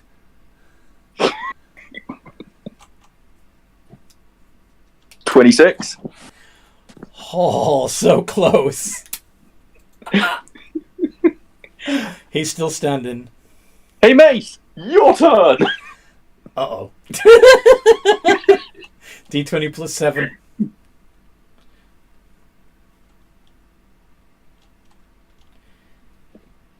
$16. That hits. D8 plus 2.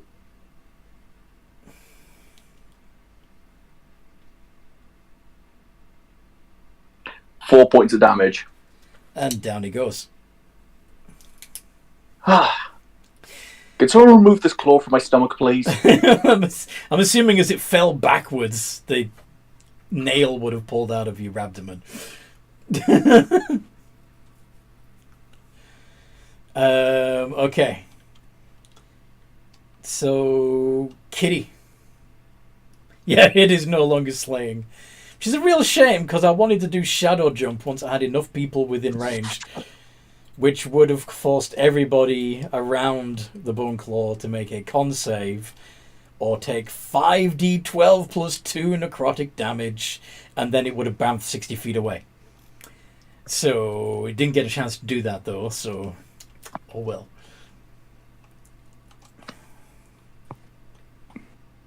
I maybe shouldn't have waited for more people to get close. But yeah, what is Kitty doing? Bearing in mind that the Bone Claw is collapsed and you can't see any banshees right now. Kitty's just gonna stab the Bone Claw. Alright. Tap, you know. Absolutely. So... Annoyed she didn't get to attack it at all. Melee attack! D20 plus 10. Yes. Yas. Yes. Do you only have the one attack? I think you do. Yep. Okay. 18 hits, counts as critical. That's 2 fails.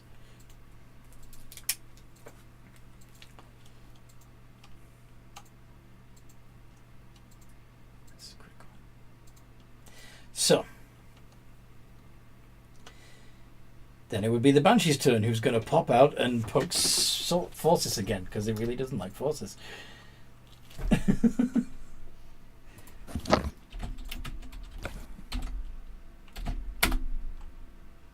Misses.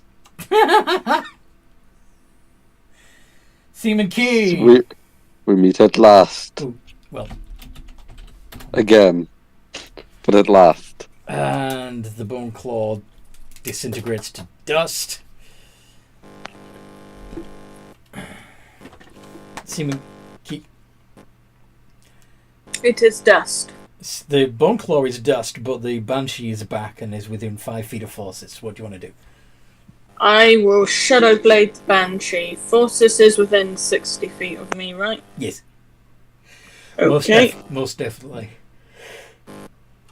More like 15. Indeed. Okay.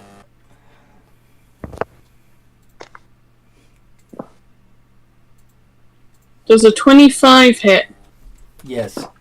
And so Does- does the 19, yes. Okay. That's 4d8 plus 6 plus 5d6. 5d6. Mm-hmm. Holy shit, that's overkill. Down it goes. Can we do an epic moment where he flings the blade, kind of like you would maybe a knife or something, right into the Banshee, cutting it to pieces? This blade comes back to you, right? Yeah. How about you throw it through the Banshee, and then as it's dropping, it comes back through, and on the second blow, she dissolves entirely into nothing. Yeah. Cool.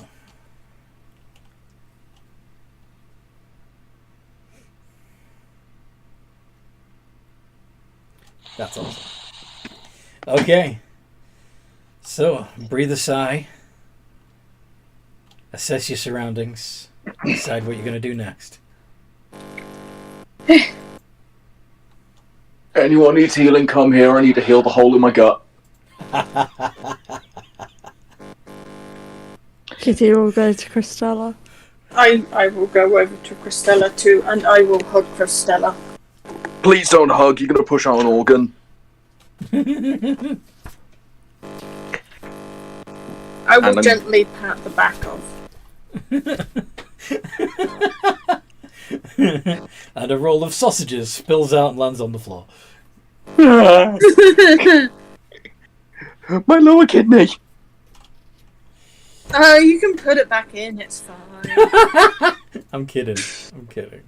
I'm going to use my only 5th level spell slot, because I've been holding on to this, in case of an emergency, for Prayer of Healing, just to buff up everyone I can, because it's the most healing I can do at once. Prayer of Healing. Go up to 6 creatures of your choice that you can see within range. Regain 2d8 plus 2. Yeah. Yeah. So I'd be healing for 5d8. Oh, because you're upcasting it. Yeah. Yeah. 5d8 plus 2. Roll it. Has no effect on undead or constructs. I'd be concerned if I could heal a computer. If you got a Warforged 31 or points of healing. odd unknown in the party, it wouldn't work. Yeah, 31. Everyone gets 31 points of damage. Healing. Healing. Not damage. The opposite. That'd be terrifying. And pray. Fuck you. Well, I am considering making that a way to hurt undead in my game. In my TTRPG, which I still haven't had time to write yet. Write more on, anyway. Blame Toby. No. Fortunately, I have to blame the fact that I've got clients that are asking me to write adventures for them. And I'm working... I'm too busy writing their stuff to write my stuff. It's a good problem to have. Anyway. So yeah. You've all gained 31. What do you all to do now?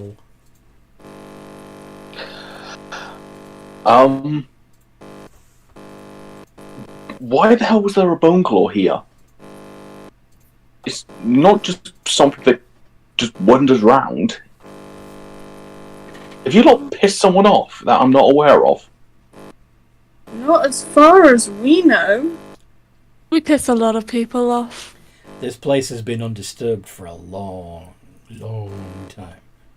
I think we might have accidentally walked in on someone's gravesite and that was the guard. Which will be probably going back very soon. They kind of don't stop until the creator's dead. Right, maybe we should leave it in peace then. And maybe make a small prayer.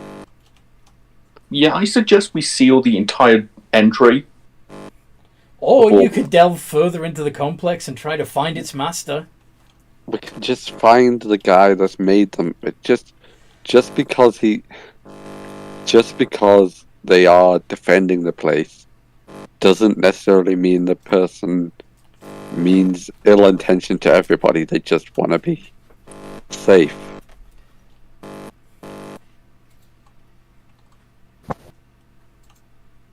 It's your call. If you want to go further in, I'll follow you, but... We're here now, and... Well, we either go back up to the top and rest up there, at which point we'll have to just find another place to stay, or we try and make this place as safe as we can. Okay. So I'm heading further in. I'm gonna follow. You're gonna need all the backup you can get. If that's what we've got on, if that's all we've had on the first floor, I'm terrified for the further up. Right. Okay then. Let's get going. Okay.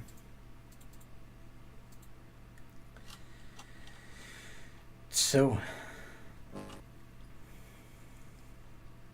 Oh, before we leave, almost forgot to introduce you. This is Handy, my mace.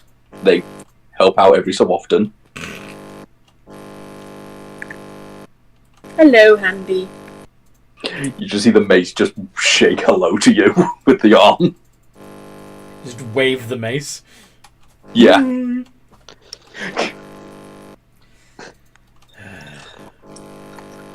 So, deeper into the darkness, yes? Yes. With my very bright shield leading the way. Okay. So,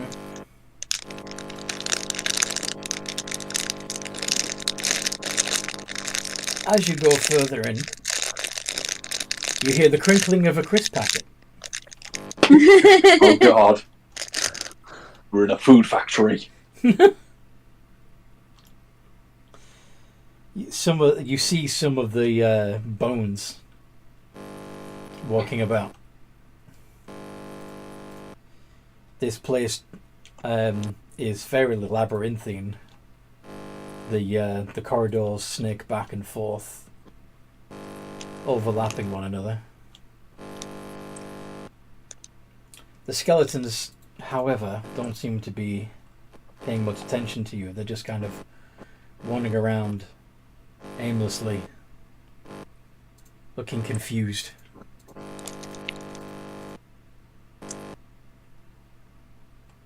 Do we say hello? Ask for directions? What do we do?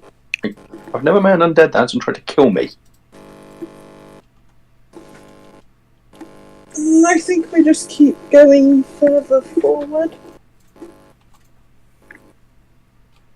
Okay.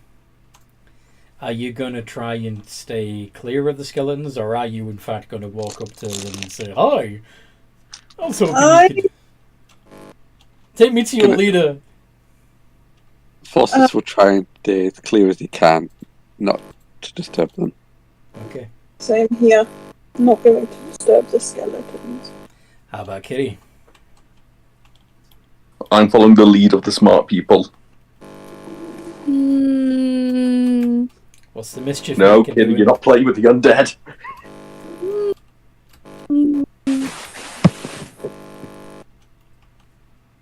Kitty reluctantly follows everyone else. Okay. So you cautiously, time your movement through the maze to avoid disturbing the idle skeletons.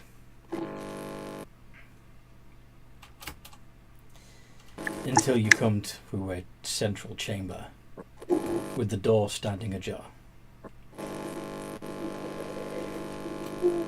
Yeah.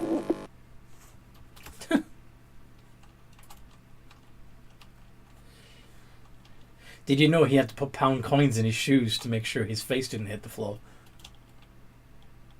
I never actually knew that. Mm-hmm. Why did he have to put pound coins in his shoes? Do you see the gif that your sister just shared? Yeah. Okay. So as you can see, Tom Cruise is balanced on a pivot point at his hips, right? Yeah. But he's top heavy. So they had to add some additional weight to his shoes so that he wouldn't smack his face against the floor when he was doing that. That's why you see the face like that. It's his actual reaction. Yes. Yeah, Tom Cruise is mad enough to do all of his own stunts. Ooh.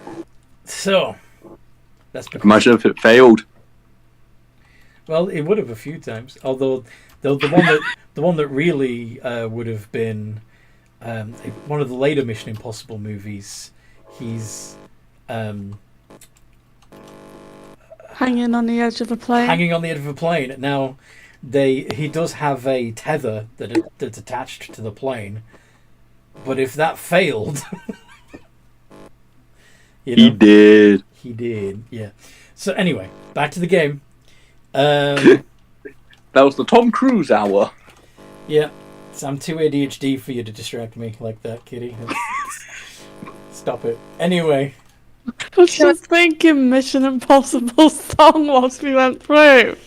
Like 10. Sorry. That's alright, that's okay. Are you going into this chamber to see what's up? Yes. Alright. You see several... Dotted around the room, you see several suits of armor. But in the middle of the room is a tomb with a stone carving of an armored knight with his sword laid across his chest.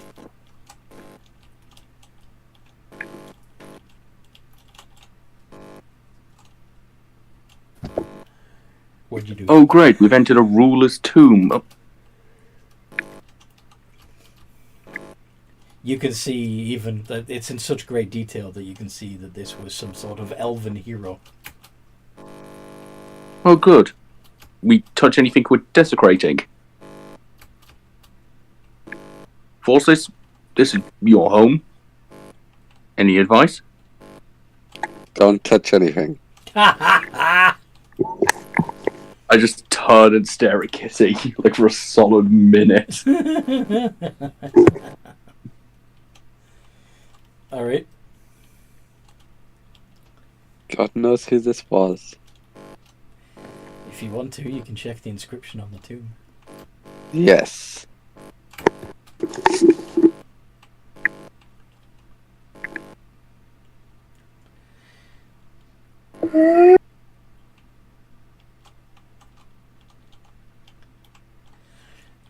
So it says something along the lines of, translated from Elvish, "Here lies Sir Ruther. He gave his all, but it was not enough."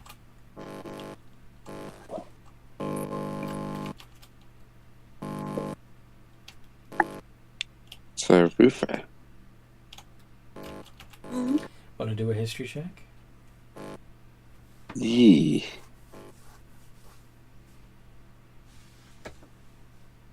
History plus 6.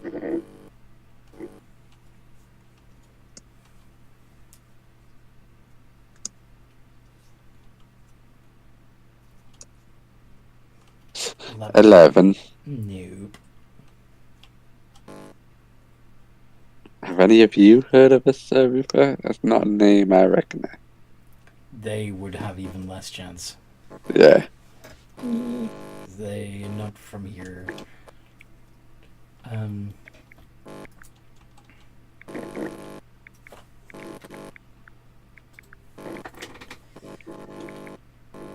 What do you want? I want to try something. What do you want to try? Using Mage Hand, I'm going to pick up a gold piece and put it on top of the grave. On top of the tomb? Yeah. One of your own gold pieces, or? Yeah, one of my own gold pieces. Okay. I'm basically like, on the off chance there's something watching, this is my way of saying, hey, we don't mean any harm, look, here, I'm even making you an offering, just please don't try and kill us.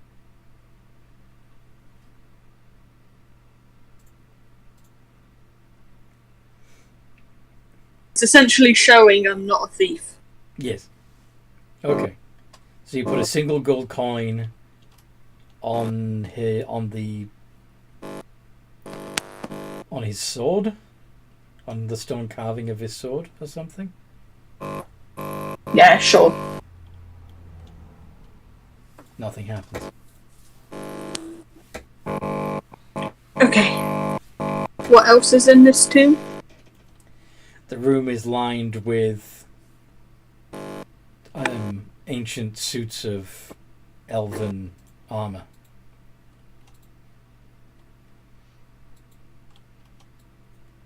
I'm guessing these must be yours. They're very nice, sir.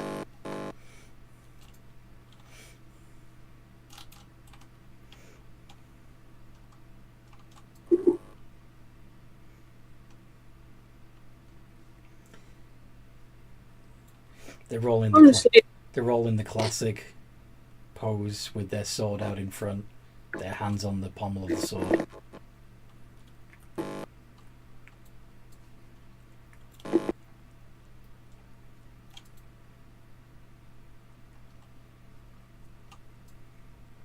well, the person who created that monster thing obviously isn't, well, is this guy then buried?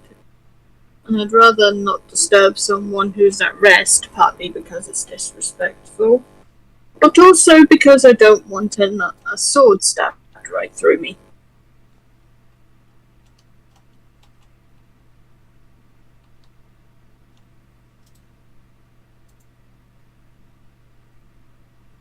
What do the rest of you think?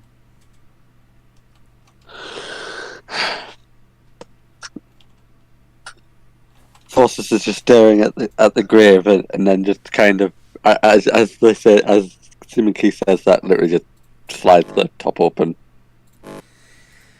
Really? Okay then. He wants to know. He wants to know. He's got to know. I got to know. Okay. The tomb is empty. And the armored suit, the suits of armor step forward and raise their swords. Roll initiative. Forces, what was the one thing you said? Don't touch anything! I said you don't touch anything. We're gonna have to amend that now to Forces and Cristalla, and Sea Monkey can't touch anything. You too! So I don't. Hey, I touch things and they don't come alive or become evil. You guys touch things, they become alive or they become evil.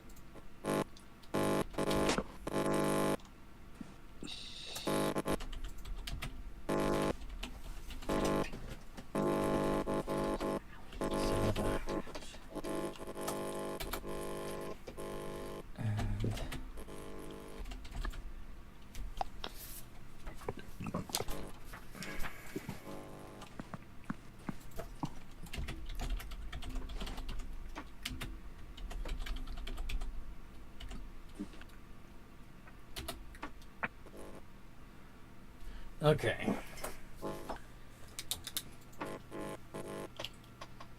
So Forces and the animated armors, but he's got the higher initiative. So yeah, it's Forces first. 11.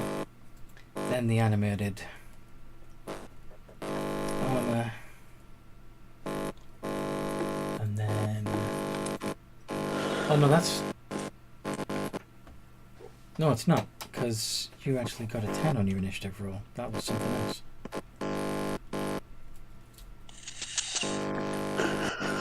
Where... And then Cristalla. Looks like I'm missing Seaman Key's initiative roll. Oh, sorry.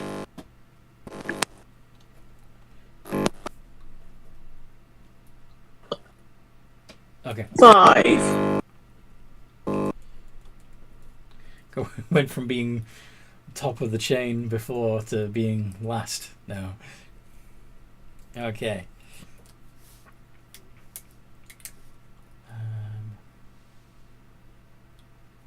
Well, not quite last actually, because Aretha goes last.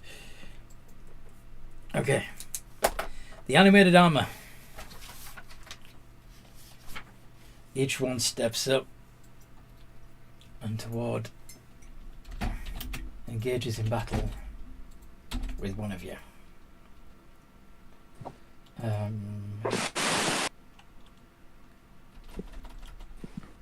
2d20 plus 4. Let's have this one be forces. 19 and 5. Shield, so miss. Okay.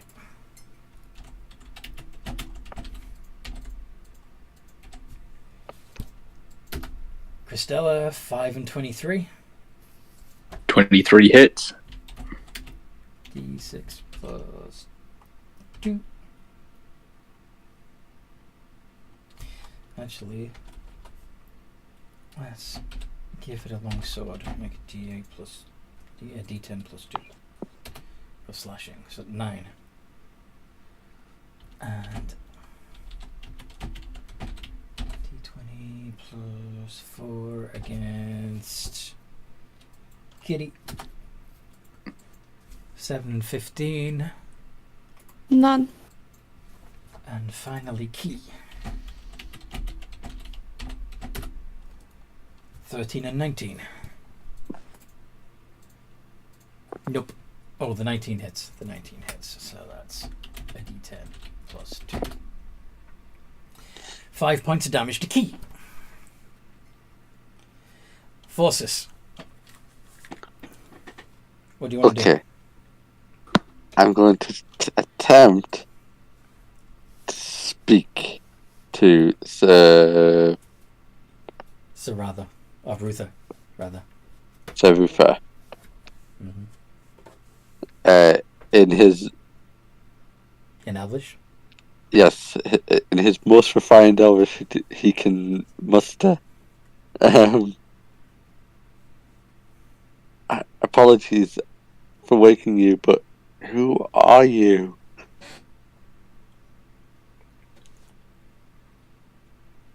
I am the Harpy Slayer.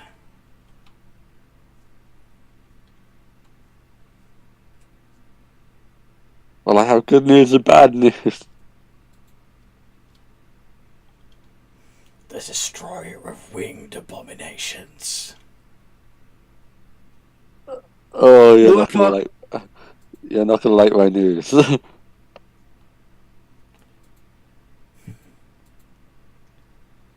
doom of the damned.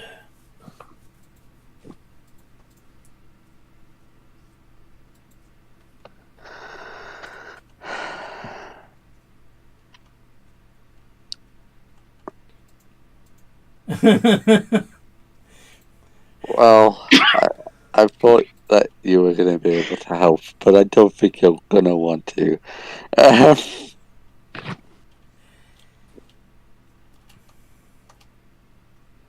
Okay, well... You got a passive arcana of 19.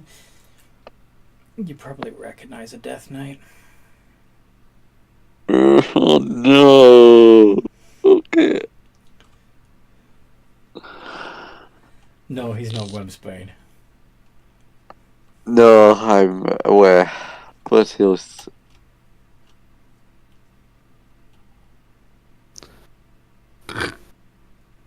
Okay, then I guess I'll just roll on my spirit table to see what I get. Let's see if I can get me out of here. Or get us all out of here. D8.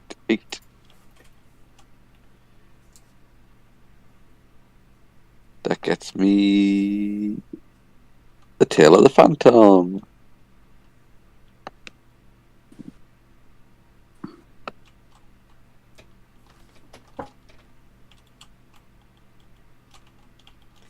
Okay.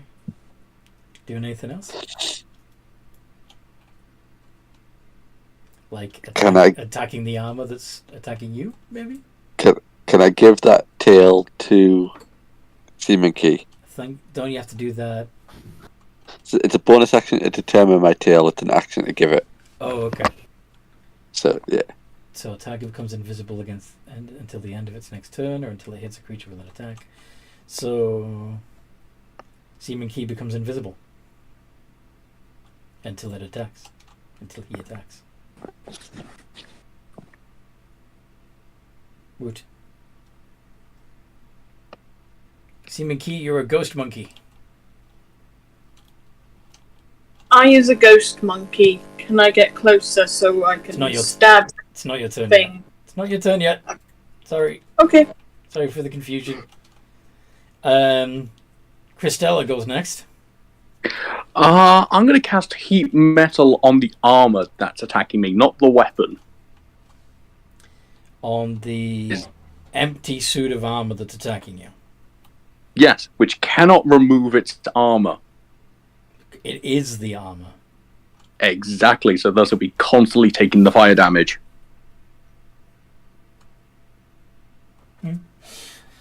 Okay.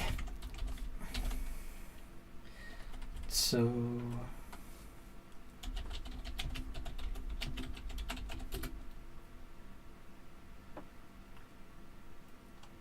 Okay. So you're also making it glow red hot, and any contact you have with it is also going to inflict 2d8 fire damage on you. Yes, but as a forge cleric, I am resistant to fire damage. Okay. Yeah, I'm resistant to fire damage. So it won't even hurt me that much. And I can whittle it down slowly, because I don't have the spell slots for a full-on proper fight now.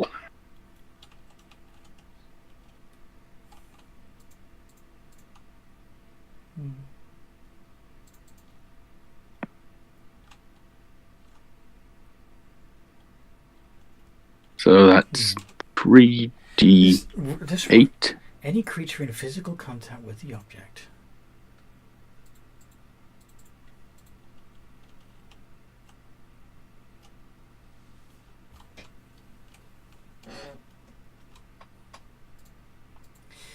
Okay, here's my... Yeah. Rules as written, this isn't an object, it's a creature. Does that make sense? Yeah. Because it's an animated suit of armor. Then I'll have to do it onto its sword. Okay. Or you could target the spell on Sarutha, who's also wearing plate armor, and presumably there's a corpse inside his armor. Yeah, but I don't know the situation with him right now. Because I'm on the other side of the room fighting this suit of armor. Screw it, I'll let you, because I was thinking of having it flavoured that there are actually like skeletons in these suits of armor anyway, so go for it. Yeah. So that's 8 points of fire damage it takes. It's because you upcast it? Yes. Okay. So... Okay. Doing anything else? Yeah, I'm going to walk away from it, try and get some distance. It's going to get an up attack. That's completely fine with me. You sure? I'm sure. Oh yeah, you got really high AC anyway, don't you? Yeah. Literally the first is go, fuck this shit, I'm out, I can just walk away. 19 doesn't hit you, does it? Nah. That's a shame, because it would have been fun to have done 1d6 plus 2 plus 3d8 of fire damage to you. But anyway. Except, yeah. So yeah, that was Christella. Kitty. What does Kitty want to do? I think Kitty's gonna try and slicey dicey her metal man. A tin boy. Would I? No, I wouldn't get advantage to hit, would I?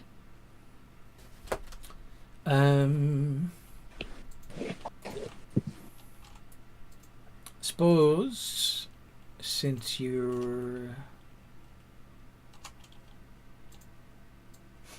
But you have Rakish Audacity anyway, so you'd still get a sneak attack bonus even if you don't have advantage. But if you wanted to, you could use your bonus action to steady aim and get advantage. I was just going to run up to my guy. It's already within 5 feet of you. It tried to hit you. Oh, so I'm just going to hit him with my rapier. Alright. So it's with advantage. If you want to use your steady aim and not move anywhere. Yep. 18 just hits. And I get my sneak attack. So it's a D8 plus 5 plus your sneak attack bonus, which is 3d6.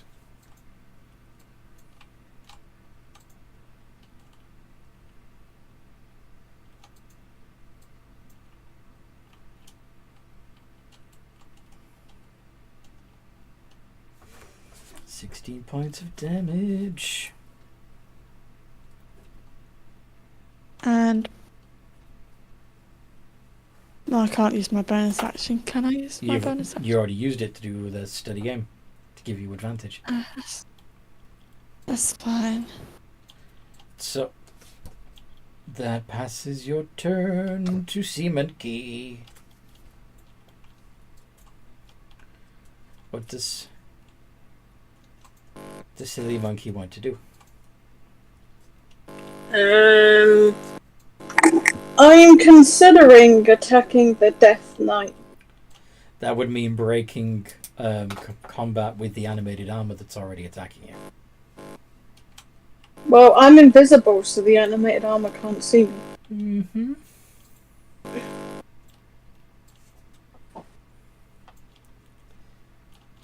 Unless it's got blind sight. It does. It doesn't even have eyes. Okay, then I guess that's my target. Okay then. 2d20. If the target hits a creature with an attack during this visibility, target it hits takes necrotic damage equal to the roll of your bardic inspiration die and is frightened of the target until the end of the frightened creature's next turn. Okay. Yep, those both hit. Why are you rolling with advantage? Bub. Alright, yep. Okay, roll your damage. And Forces will get to add his bardic inspiration die to it. Okay, does he roll it or do I? You roll it, D8. Plus. So you know whatever the damage would normally be. Plus a D8. So yes, 43 points of damage to your animated armor, and down it goes. One shot. 10 over, in fact. Well done. So I do the, like, it goes to attack me and I just stab it. You do more than just stab it. You hack it to pieces and it collapses into separate pieces of armor and bones. It's done. I let out a monkey-like scream. It's now Sarutha's turn. You know, people are going to find it really weird if they ever just come past the house and hearing you do a monkey scream, Sean. I swear to God. The only people that ever walk past here are our neighbours, and I'm quite sure they already know I do a monkey scream. They probably hear it. It's not exactly quiet, is it? Well, no, but apparently, according to their last neighbour, the guy that lived here previously, we're a delight. Nice. Are we? Yeah, apparently. I'm not doing my job properly then. Ruther steps into the middle of the room and destructive wave. Constitution saving throws, please. Con. Don't be a little bitch. Please, DC I can't look. fuck's sake. Forces. That side does not sound fun. Forces. Yes. Could you make a con save, please? Con save. Con save.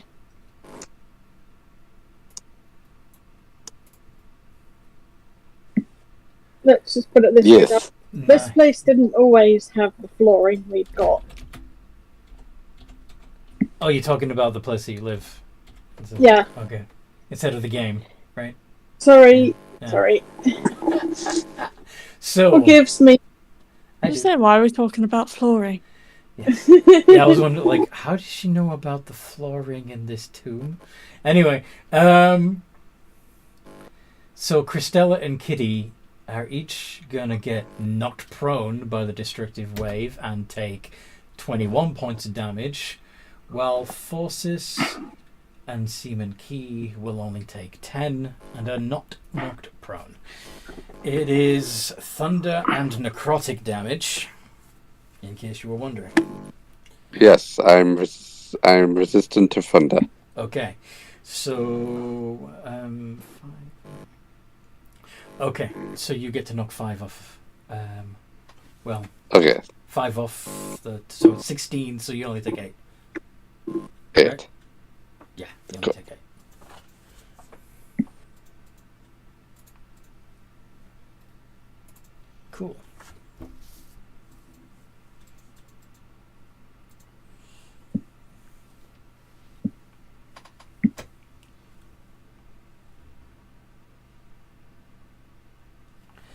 Okay.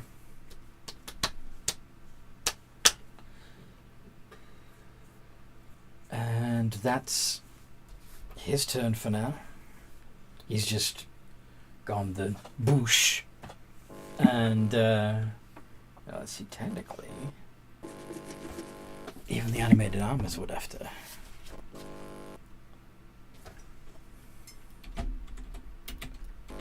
D20 plus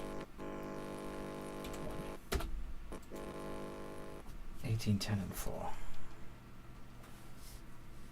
So 1 passed, the 2 fail.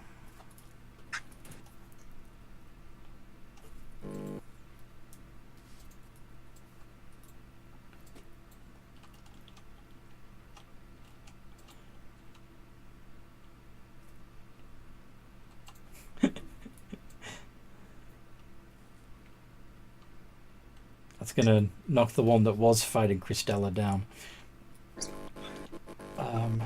Hi. Comfortable down here, isn't it? Okay. And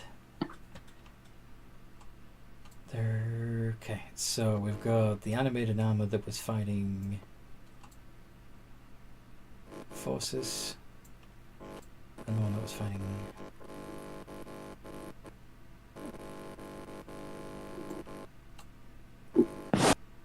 Yeah, Kitty. What did Kitty do on her turn? Oh, she attacked as well. Yeah.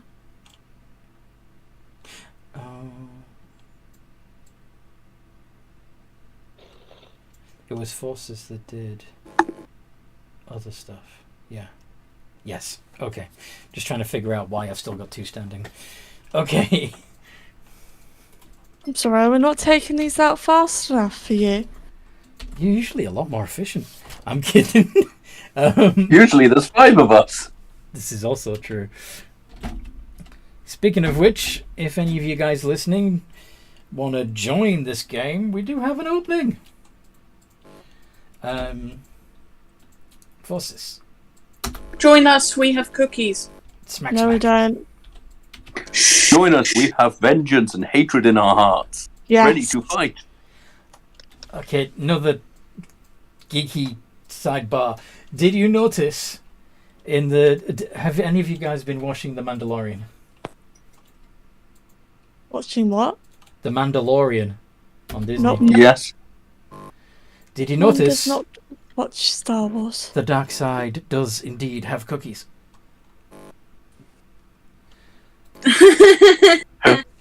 I prefer this. It's confirmed. The dark side have cookies. Yellow travel biscuits. So I prefer this myself. Heroes have People waffles. beware, we have waffles. yes, the light side have waffles. Of course, that makes sense. I was annoyed today.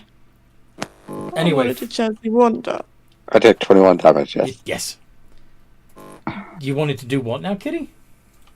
I wanted a Jersey Wonder, but our market was closed. You wanted a Jersey Wonder. It's like a pastry made in Jersey. It is the best thing. If I remember tomorrow, I'll get you one. If they got don't enough. Okay. Which one's still standing? Oh yes, the other one is in front of Kitty. D20 plus 4. Ooh.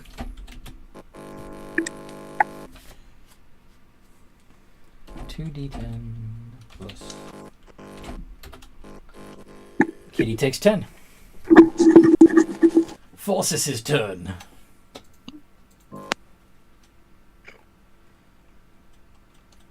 Okay.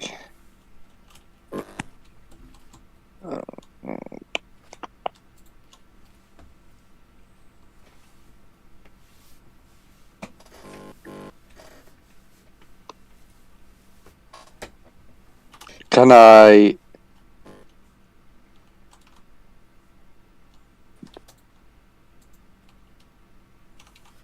move slightly? In fact, actually, this might be a better action.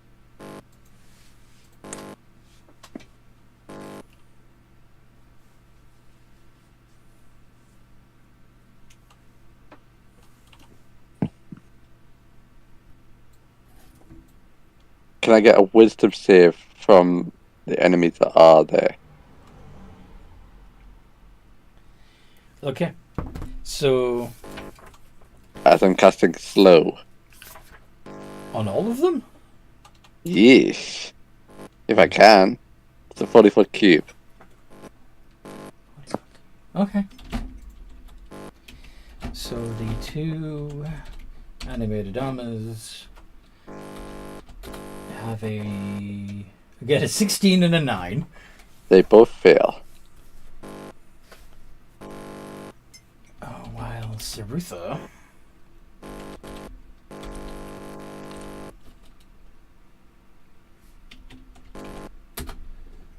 gets a 22. Ooh, can I use my channel divinity during this time? Do you have one left? I'm just checking if my turn undead works during opponent's turns or if it's No. just on mine. It's an Yeah, that's action. what I was just Yeah, checking. Because every time he fails a saving throw, he takes damage. I What I wanted to ca- just double check. What I can do, though, is I can silvery bobs that 22. Mm-hmm, you can indeed.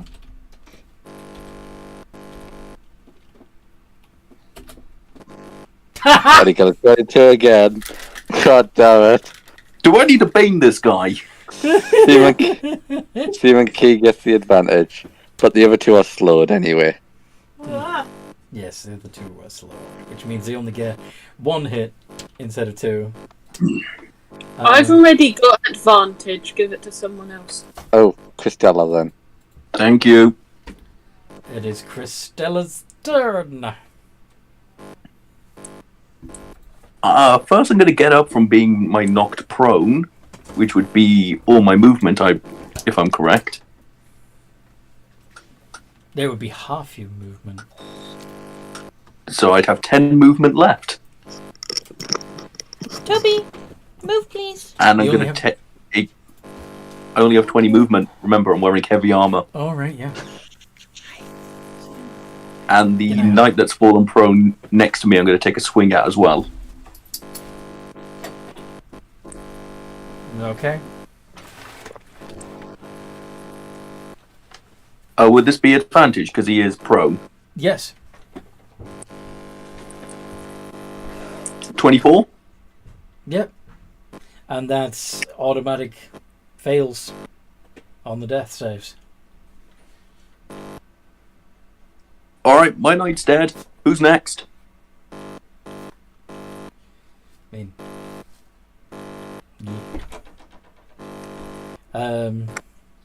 Oh, before I forget, bonus action, spiritual weapon, and I'm going to put it by the guy did destructive wave. I need to get some damage in him. You're gonna... So you are gonna attack Sarutha. Okay. Because he just done destructive wave. I'm going to use my last 4th level spell slot as well, so I can get this upcast.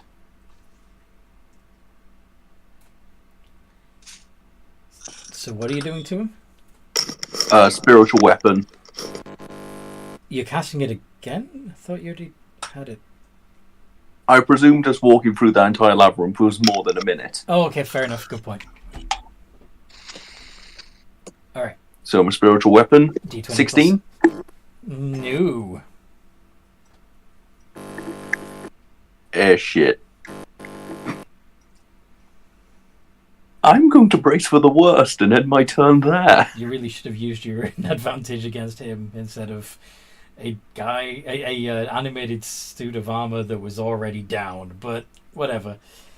The thing is, I don't know the situation with these armors, if they're going to get back up, or what exactly, if it's the thing inside or the armor itself. Okay. Maybe I should have been a little more clear that it was in pieces. But, Kitty, what do you want to do? I'm gonna hit my guy again. Go on, dude. Hit him. Holy shit, that hits. Mm-hmm. Yep. Critical. So... it's 2d8 plus 5 and 66.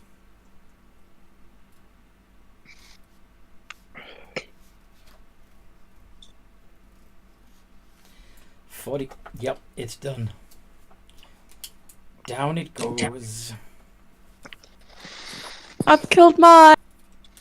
So 3 of the animated armors are down. And just to clarify, it's not getting back up again. It is a broken suit of armor and scattered bones.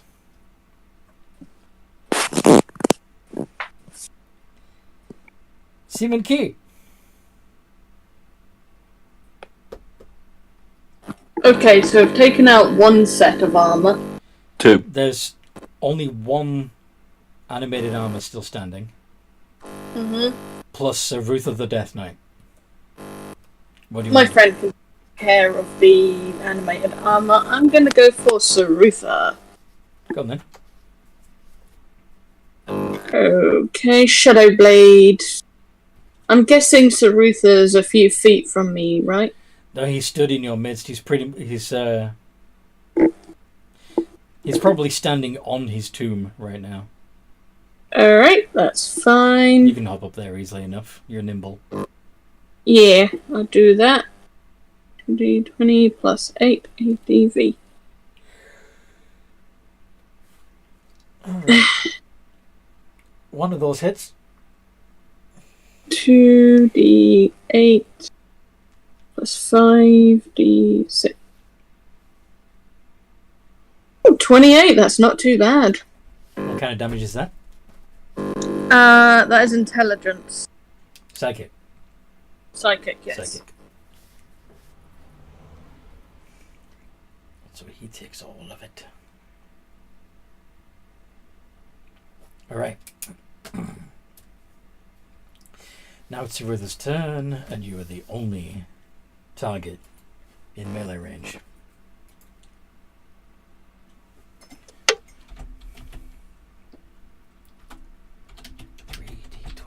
Plus 11.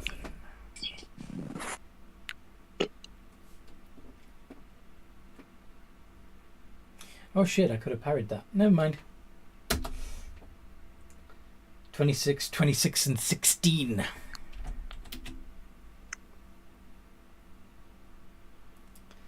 So 3d8 plus 15 plus 3d10. No, excuse me. My bad. 12d8 of necrotic damage. Thracoom. 87 points of damage to Seaman Key.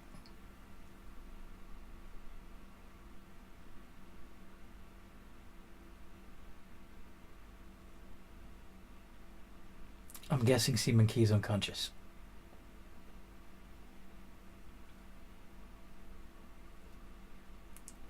How much would that be with uncanny dodge? I have the damage with uncanny dodge. Yeah. 43. You would be bringing it down to 43. Yeah. I'm still down. Okay then. And yeah. The final animated armor. D20 plus 4. 18 does not hit forces. Forces. My turn.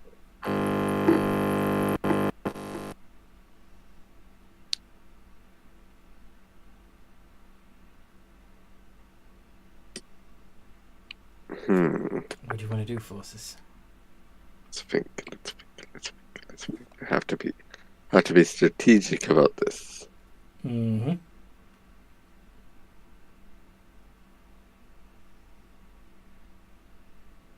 Haha, yes. Perfect. Right, okay. I'm going to move over a Seaman Key Uh-huh. and Does it can't use this reaction. that's what I was checking. Okay. Go on then. You move over to see Yes. You move over Seaman Key, cast Cure Wounds at 2nd level. Okay.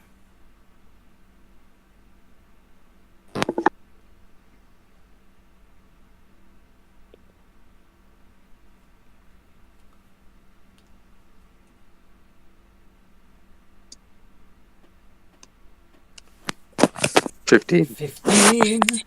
Seaman Key regains 15 hit points. That's going to put you within sword swinging range of Sarutha, though. Yes, that's okay. And then my bonus action, Bardic Inspiration to Kitty. Kitty? Kitty. Okay.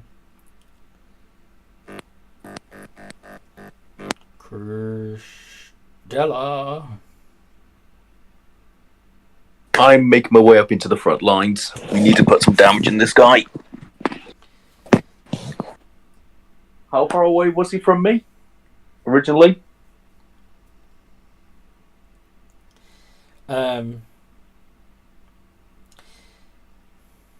She said he was still on his turn. You can get into melee with him. It's fine. Then I'm going to get into melee and start wailing on him.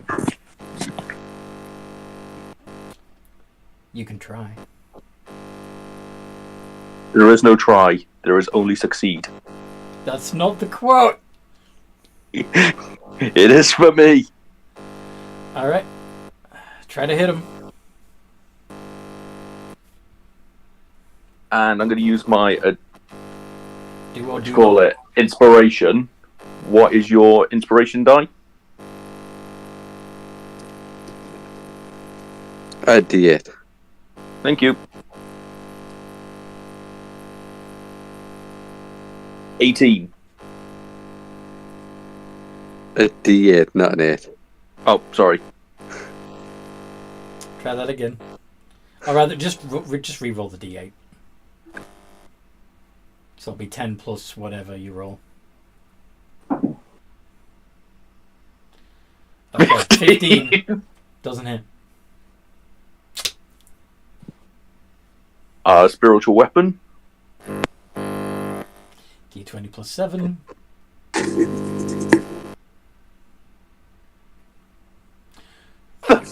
God. Nope. Just die! I am already dead. Then go back to being dead. And I'm gonna end my turn there. I have unfinished business. Wait. That's unfinished business. I have an idea. You gonna finish his business? At this point, that might be the best option. Kitty, Well, what do you want to do? Kitty's gonna just attack this guy. Go on then. Hmm? Go on then. Well, I'm typing. Give me a minute. Do it.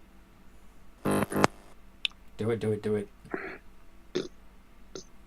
27. Yeah, that hits. No point in even trying to parry that.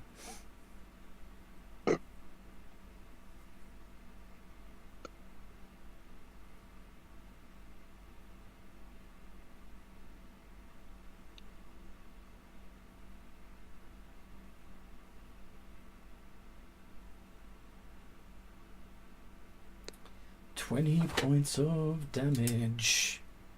Is it magical?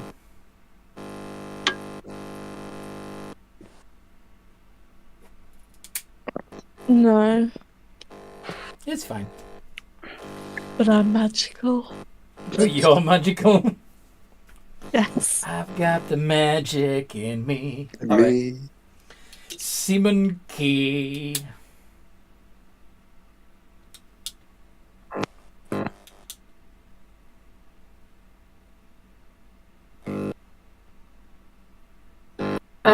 The monkey is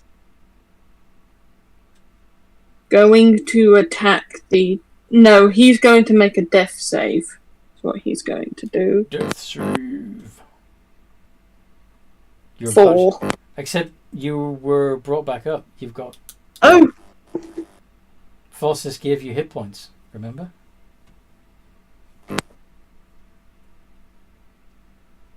Yeah, sorry. How many hit points did he give me? 15, I believe. Right? Yes. Yeah. So Thank you for that. So you're up, and you can do more than just try not to die. Okay. Then 2d20 plus 8 ATV. Only the 25 hits. Parry.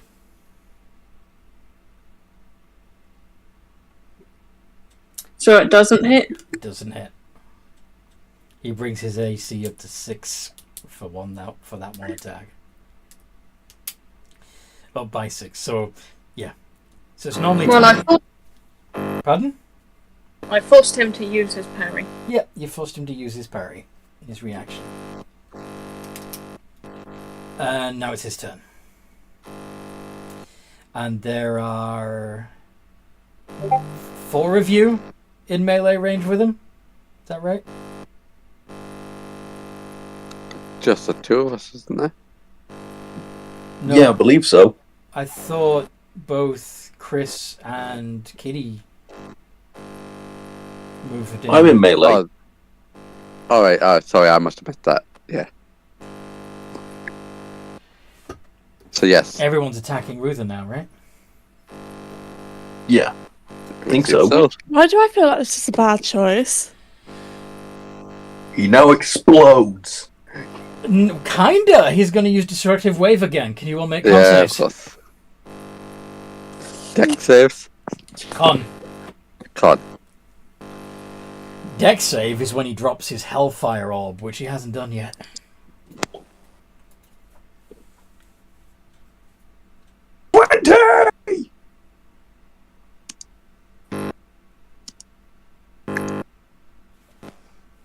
Right. 1 pass, 1 fail.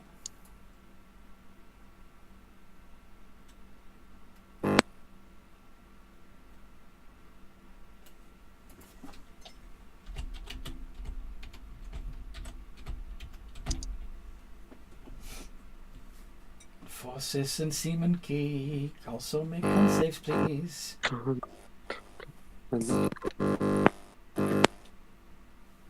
Yeah, parry is something that I've only seen the Death Knight and the Marilith do. Sword wielding enemies. Yes. Although I believe there is a parrying maneuver. Yeah, Battlemaster. Battlemaster fighter, yeah. Or yeah. So everybody passes that except for Kitty. So most of you, yeah. So Kitty's going to take 35. The rest of you will take 17, except with the exception of Uncanny dodge. Okay, so the 17 gets halved to 8 for Seaman Key.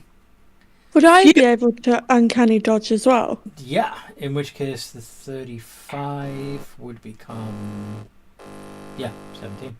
Otherwise, I would have straight up been knocked unconscious. And Forces is gonna also 5, so 15. So that gets halved to 7. So that's 27. So Forces actually only takes 13. 13. Yeah. Okie dokie. And of course, Kitty's also not prone.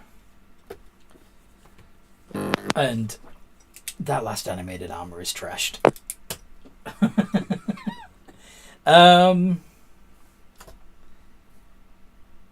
So Forces.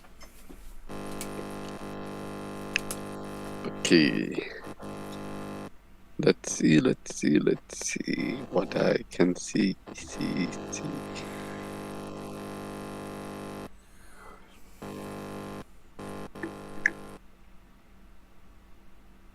Just to be safe, bonus action healing word to Seaman Key, just to give them a bit of a boost. 2d4 plus 4. Okay.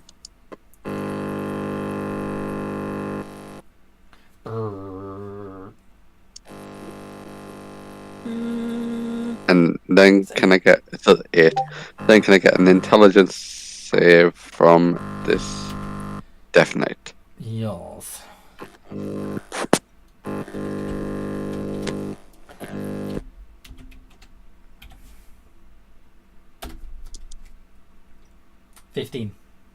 He fails.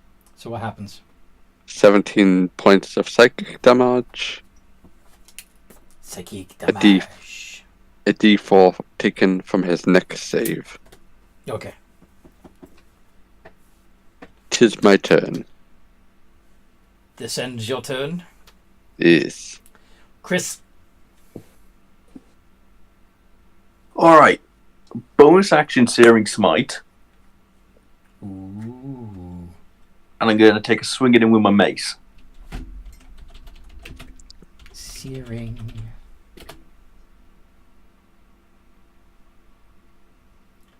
Weapon flares with white hot intensity. Attack deals an extra 1d6 fire damage. Woot.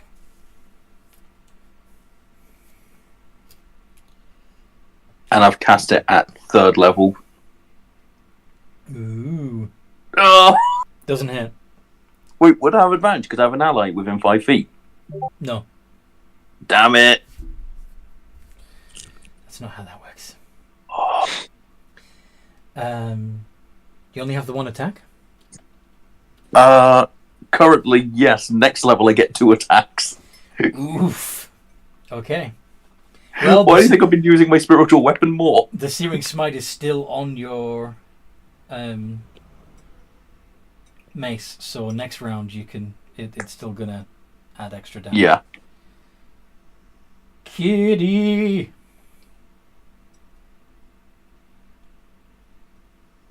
And I'm never gonna dance again.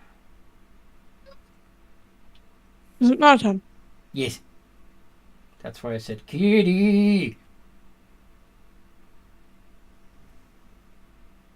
Meow. You smacking him? Right. Yeah, I'm smacking him with my... Oh, I need to get up first. Yes. Then I'm gonna smack him with my rapier.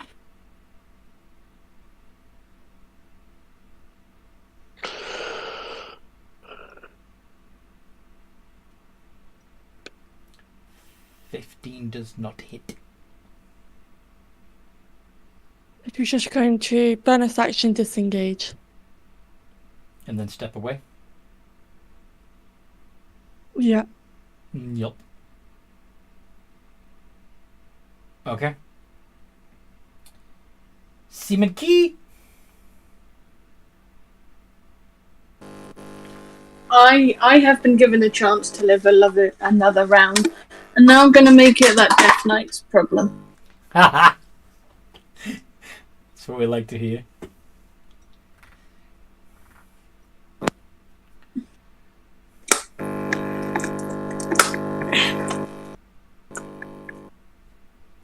Targeting one creature, would that not be considered flanking?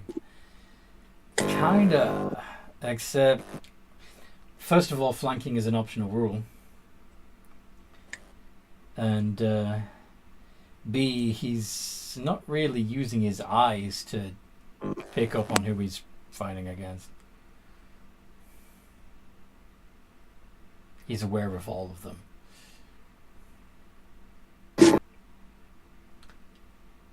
Okay, 27. Both hit. And there's nothing you can do about it. Can't even parry that shit. Nope. So 4d8 plus 5d6 plus 6. 45 damage.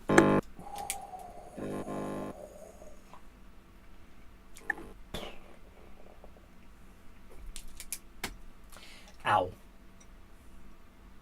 That one hurt.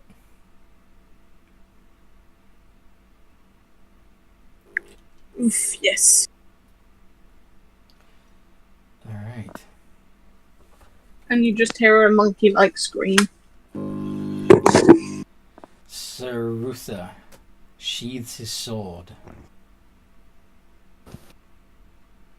and summons a ball of magical fire.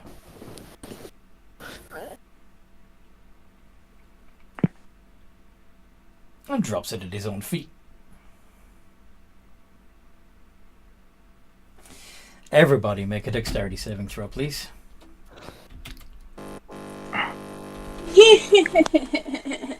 Even if I save this, I'm probably gonna die. Oof, that sucks.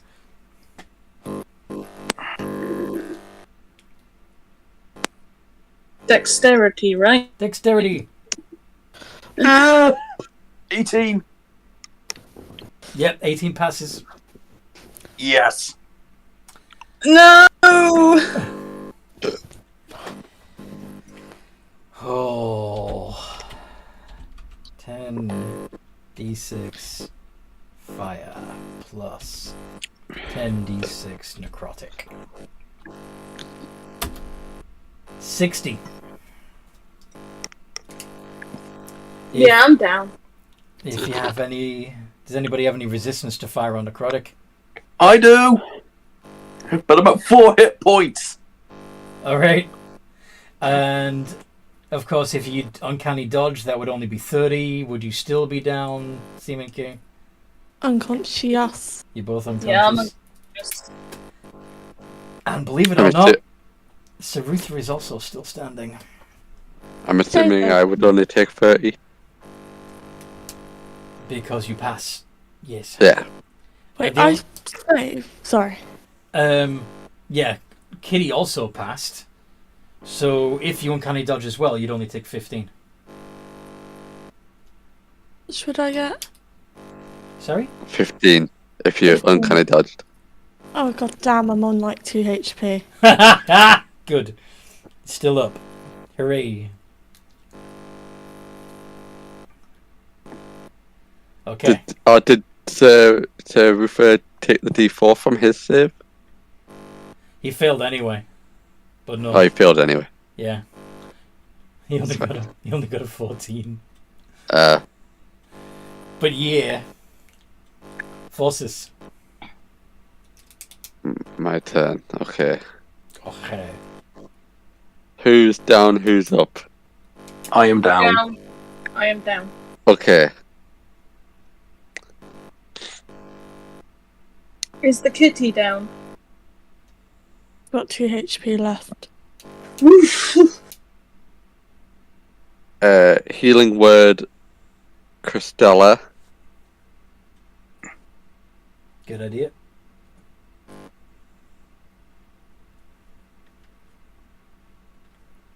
Six. Oof. I'm not going to complain. I'm back up in the fight.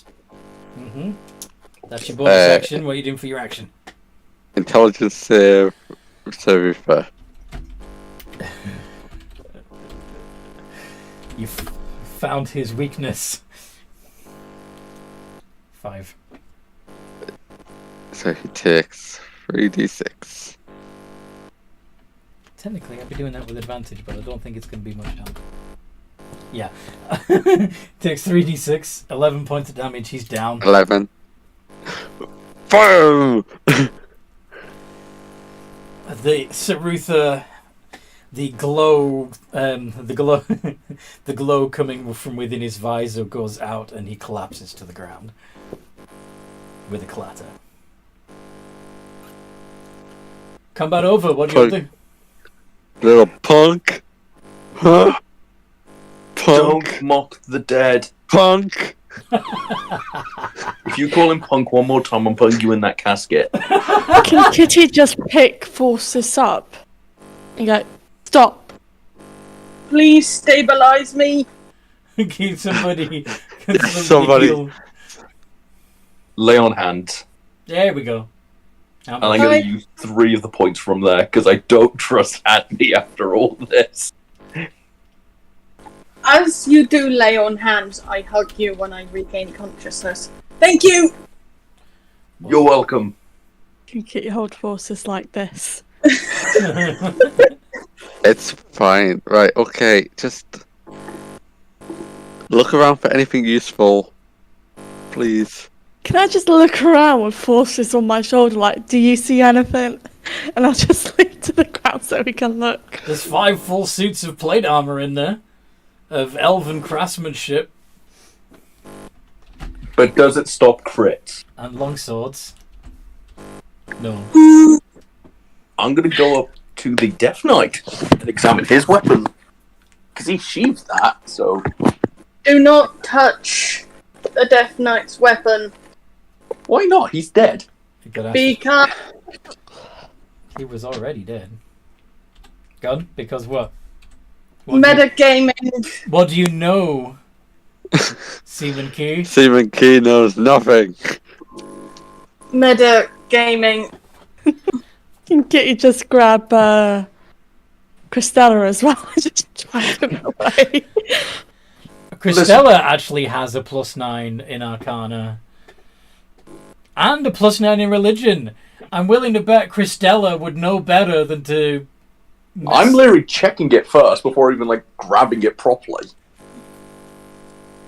This is what you would know about Death Knights. Their soul is bound to their weapon. As long as their sword remains A, in existence, or B, cursed, then the Death Knight might very well come back again. Remove curse. There you go. I'm literally just checking it to see if it had any other magical properties. I'm not like full on touching the sword. I'm more like poking it with the handle of my mace. Now that you just see if there's any inscribed or anything on it. If you're casting remove curse, it's just a longsword. A very well crafted longsword, but a longsword nonetheless. I can't really one-hand a longsword. I'm already Yeah, it does D8 one-handed, D10 two-handed. Yeah. He's also got a shield, by the way. Yeah, so I'd be one-handing this. There are other longswords around as well, aren't there? Yeah, the armored the animated armors were each carrying a longsword. I suggest we barricade the room and sleep for the night, because we don't know if those skeletons are going to be coming in, or if he summoned them. You don't hear any creaking or knocking of bones from outside the room anymore. How large is this room? Like, how large is the crypt? About 50 by 50. Okay.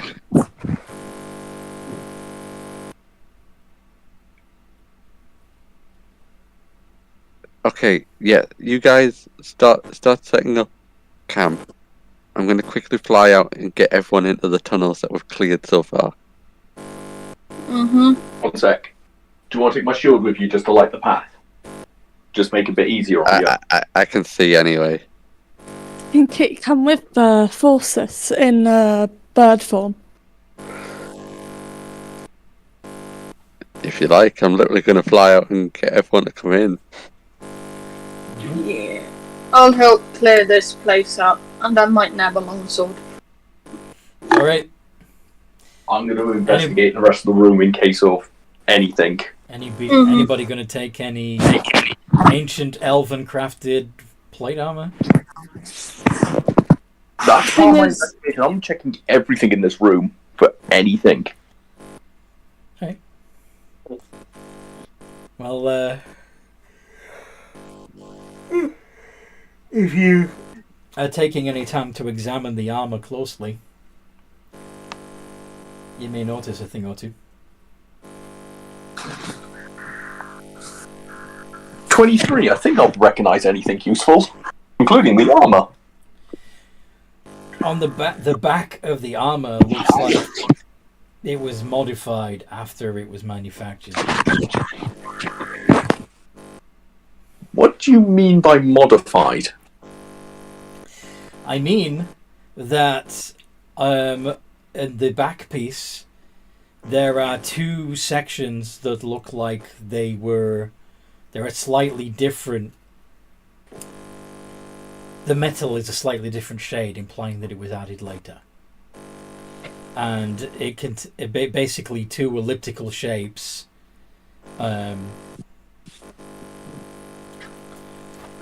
Where the shoulder blades would be, but going down further.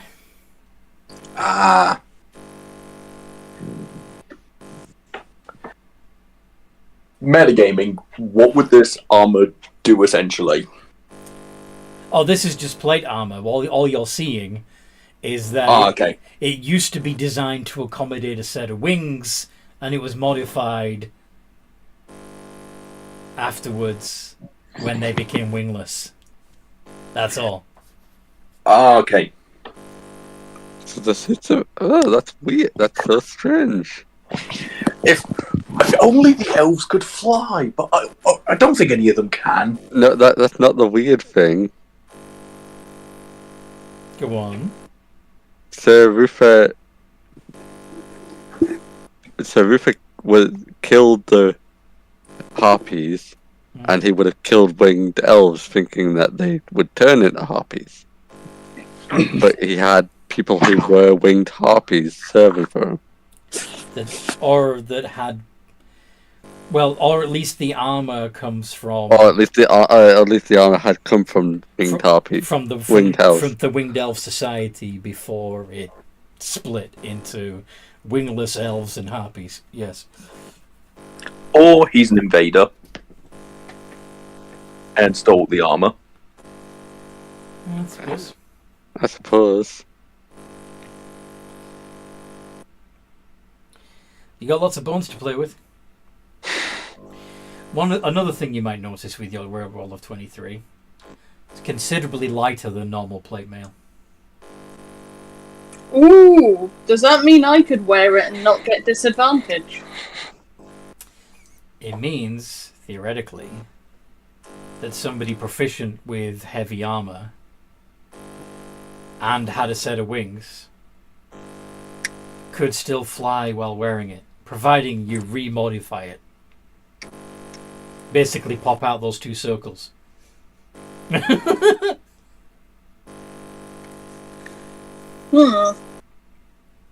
That's a job for our forge cleric. And we could speak to some of the winged elves. Even if we don't use the armor, one of them could. 5 of them could, theoretically. You got 5 suits of armor here. Yeah. I can And I've got a happily new work on the armor in the morning. Currently, I'm almost dead. I've been stabbed in the gut, set on fire. So in the meantime, Forces, you need to try and persuade / perform to convince the winged elves to come down. The sky is darkening. Yes. Clouds are rumbling. The storm is coming. I'll go for a performance. I'll join in this song that they've been singing, but I'd add a Introduce some gesturing lyrics. dance. Lead the dance down into the catacombs. Yes. Okay. Come and join the conga. Do do do.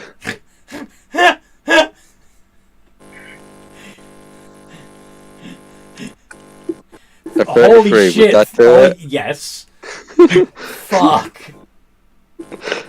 Okay. So you lead the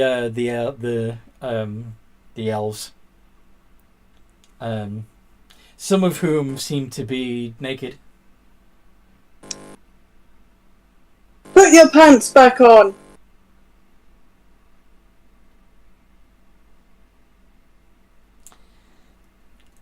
They're still shedding the last of the feathers from their bodies.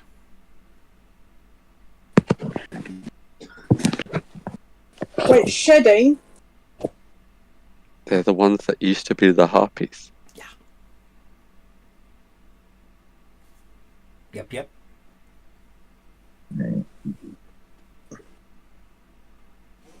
Put your pants back on. But anyway, yeah. So you fill the catacombs with elves who were now excitedly chattering with one another and commenting on how dark it is and asking how long they need to stay down here and blah blah blah blah blah. I'm hoping just till morning. For now, we eat, we rest, and we can move on from there. Okay.